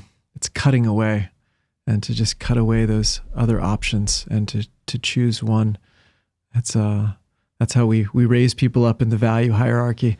We sacrifice lesser things for the sake of greater things, and to sacrifice those beautiful dreams, good things. Yeah. But for the sake of your wife, and then you see what it's like to have her a little higher up in the value hierarchy. It was so cool. She was actually at a wedding, part of someone's wedding party, when I called her I was living in Brisbane, she was Texas, and I called her to tell her, like, no, I'm let's do this. I'm all in. Let's go. And she was so expecting me to say that I was joining the priesthood that she almost said, like, no, I totally understand. I love you. And I think it almost began to come out of her mouth until she was like, oh, wait, what? Oh, Yeah. that's beautiful. It helped that she didn't have a beard and didn't smell like the man that I hung out with, the CFR. I'm only joking. But Father Bob Bedard, who's the founder of the Companions of the Cross, he said that line that I'll never forget. Since discernment became popular, no one's made a decision since. And so I was happy to have made a decision. They always say that about Franciscan. Everybody's discerning. At Franciscan. Yeah, no, that's probably true. Everybody's discerning. Yeah, so funny. No, decisions are good. Take a step, take a risk. And we only have one life to offer. And if we leave it in indecision, then we don't go anywhere. You get nothing. You get nothing. That's the lie about indecision, is you can have all of it. But if you don't decide, you actually get none of it. Nothing. Yeah. Yeah. Take a risk, move forward. Yeah. And it's so beautiful. Yeah, Well, we both discern the CFRs. You know that? I also, Maybe I knew that. yeah, I also I loved them. I was very serious. I would have joined there, but while I was visiting, I had already been to St. Vincent and it was in my mind, but I really wanted to see myself there. And the Lord just made it so clear in prayer that he wanted me to go to St. Vincent. So we both love the CFRs, discern the CFRs. Whenever I encounter a CFR, I feel like when I'm with the CFRs, I feel like my mess is acceptable. You know what I mean? Like it's not. They just are so beautiful. They really hold together the kind of conservative orthodoxy and that kind of quote unquote liberal love of the poor, messy humanness. Yeah, and their personalities are so different. And, do you know I went to the Middle East with Father Stan Fortuna? Oh yeah, did you know that? No, we were in what's that rather liberal part of the Middle East? Abu Dhabi. That's where we were together preaching. Wow. Yeah. Nice. And the call for prayer for the Muslims was bellowing in the mosque next door. And I remember part of the agreement was that I wouldn't speak against quote unquote the prophet because there would be people from the government there. Wow. And as long as I didn't do that, we should be good. But then there were people who showed up. There was like 3,000 or 4,000 people who came to this conference. There were people who came secretly from Saudi Arabia. I sat down with them. I asked them what it was like to be a Christian in Saudi Arabia. Wow. What shocked me was how like me they were. Wow. You know, you have this idea that like people who in Saudi Arabia, like they're the real deal. Right. And they are, I guess. Yeah, but they're just like me, you know. They're like you. They watch movies. They, you know, it was so cool. And they actually invited me to come to Saudi Arabia. They said they do these conferences sometimes in like barns, but they always remove their shoes when they go into a place of prayer. So I guess that's how the police found them last time. There's like a barn with a giant pile of shoes. People wonder what was going on. Dangerous. Yeah. Yeah. Yeah. The priest was from the Philippines, and he said, I said, well, how did you get to Saudi Arabia then? Like as a priest? He said, as a car mechanic. And I went, okay, cool. So you're a car mechanic. Huh. And he went, no. And I went, oh, lying. And they celebrated Holy Mass in his apartment. Wow. And they would always have a birthday cake in the fridge. And they would have a birthday plan party for whose birthday it was should the police come. So they'd have people around the perimeter with cell phones to call if people were coming in. And then they would change it quickly into a birthday celebration. So you could be really careful when people ask for baptism. Yeah. But I remember I said, I don't know if I could go. I think my wife wouldn't let me. They're like, well, they will not behead you. They will just send you away. They will send you back. Like that was comforting. They won't behead you. Good. Oh, good. Yeah, you got to figure there's no lukewarm Catholics. I don't know. That's what I'm saying though when I said they're like me. Yeah. Like I was kind of like they were just regular people who. But yeah, I'm sure you're right. Like you got to be serious enough to risk death. Yeah, we don't risk death to go to mass. No. Do you sometimes feel like we overplay the persecution card here in America? I don't think we do, but I don't think we do. Just because we're not getting beheaded doesn't mean we're not getting persecuted, and doesn't mean we can't speak out against like soft persecution. But what do you think? Yeah, I mean, there is a kind of, well, we were talking about this earlier about the really going back to the apostolic age as our model rather than the Middle Ages, and the idea that, you know, was it Michael Lofton you were talking about? No, who was saying that Jonathan Van Maren was saying the West is dead. Right. There's nothing to take back. Yeah, there's nothing to take back. There's no culture to take back. We're not going to do it. It's not there. We are now medics rebuilding civilization. Yeah. America's over. Yeah, so I think there's a temptation to think that we have more than we actually have. And if we just fit within certain realms, I mean, there certainly is a soft persecution where there's a real weight put on speaking out about certain things, and we need to fit within certain parameters, and we feel like it's worth fitting into those parameters so that we can hold on to institutions and properties and certain kinds of structures. But yeah, how much of that do we really have? So yeah, I think there's certainly persecution. It's going to be interesting what the American church looks like in 10 years. It's interesting now what it looks like. I think so. Yeah. But I love that. That's a real cool insight about going back to the apostolic age as opposed to the medieval ages. Yeah. Because we're not in Christendom. Yeah. Yeah. From Christendom to the apostolic age. It's a book by Monsignor Shea that I think is offering a lot of insight and challenge to people. And the bishop said that in the Synod for the New Evangelization, one of the propositions was that we are closer now to the apostolic age, to pre-Christendom, than we are to the Middle Ages. and we should draw more insight in terms of evangelization from that period. There's something like freeing about that. I think so, yeah. What do you think is so freeing about that? Well, it gives us a chance to think outside of the box so that we're not kind of slightly adjusting institutions. We're not taking levers and mildly adjusting them this way or that way. You know, it's not just like, should we shift this liturgical practice, 5 degrees, or should we take this institution 3 degrees that way? It's like, there's nothing left, people. There's a certain wasteland out there. How do I plant Catholicism in fresh soil or in wasted soil? How do I clear away enough soil to actually plant Catholicism? Yeah. I think there's an opportunity for a new evangelization, to use an old phrase. Yeah. Well, on that excellent note, which could be explored for the next 3 hours, let's wrap up. Thanks for being on the show. Thanks for taking the time. Great I really appreciate it. Thank you. Somebody asked if Father could extend a blessing. Yeah, what do you think about blessing people online? I'm a bit suspicious of it. Blessings is sacramental. It's according to the faith of the giver and the receiver. Okay. So as long as people have faith to receive it, God is blessing people right now. I can be the instrument of communicating that blessing. Fair enough. So because earlier we were talking about you can't convey sacraments. That's right. But it's a sacramental. Well, then I'd love your blessing. So would everybody else. The Lord be with you. And with your spirit. Heavenly Father, extend your grace, especially in this Advent season, to all who are viewing now and in the future, to have greater openness of heart, to receive the love that you want to give in the poorest places like the manger in Bethlehem. Find those places in our hearts that seem most unworthy of you, and transform us by your love, by your gaze in those places, and pour out your blessing on all who are viewing. In the name of the Father, and of the Son, and of the Holy Spirit. Glory to Jesus Christ. Now and forever.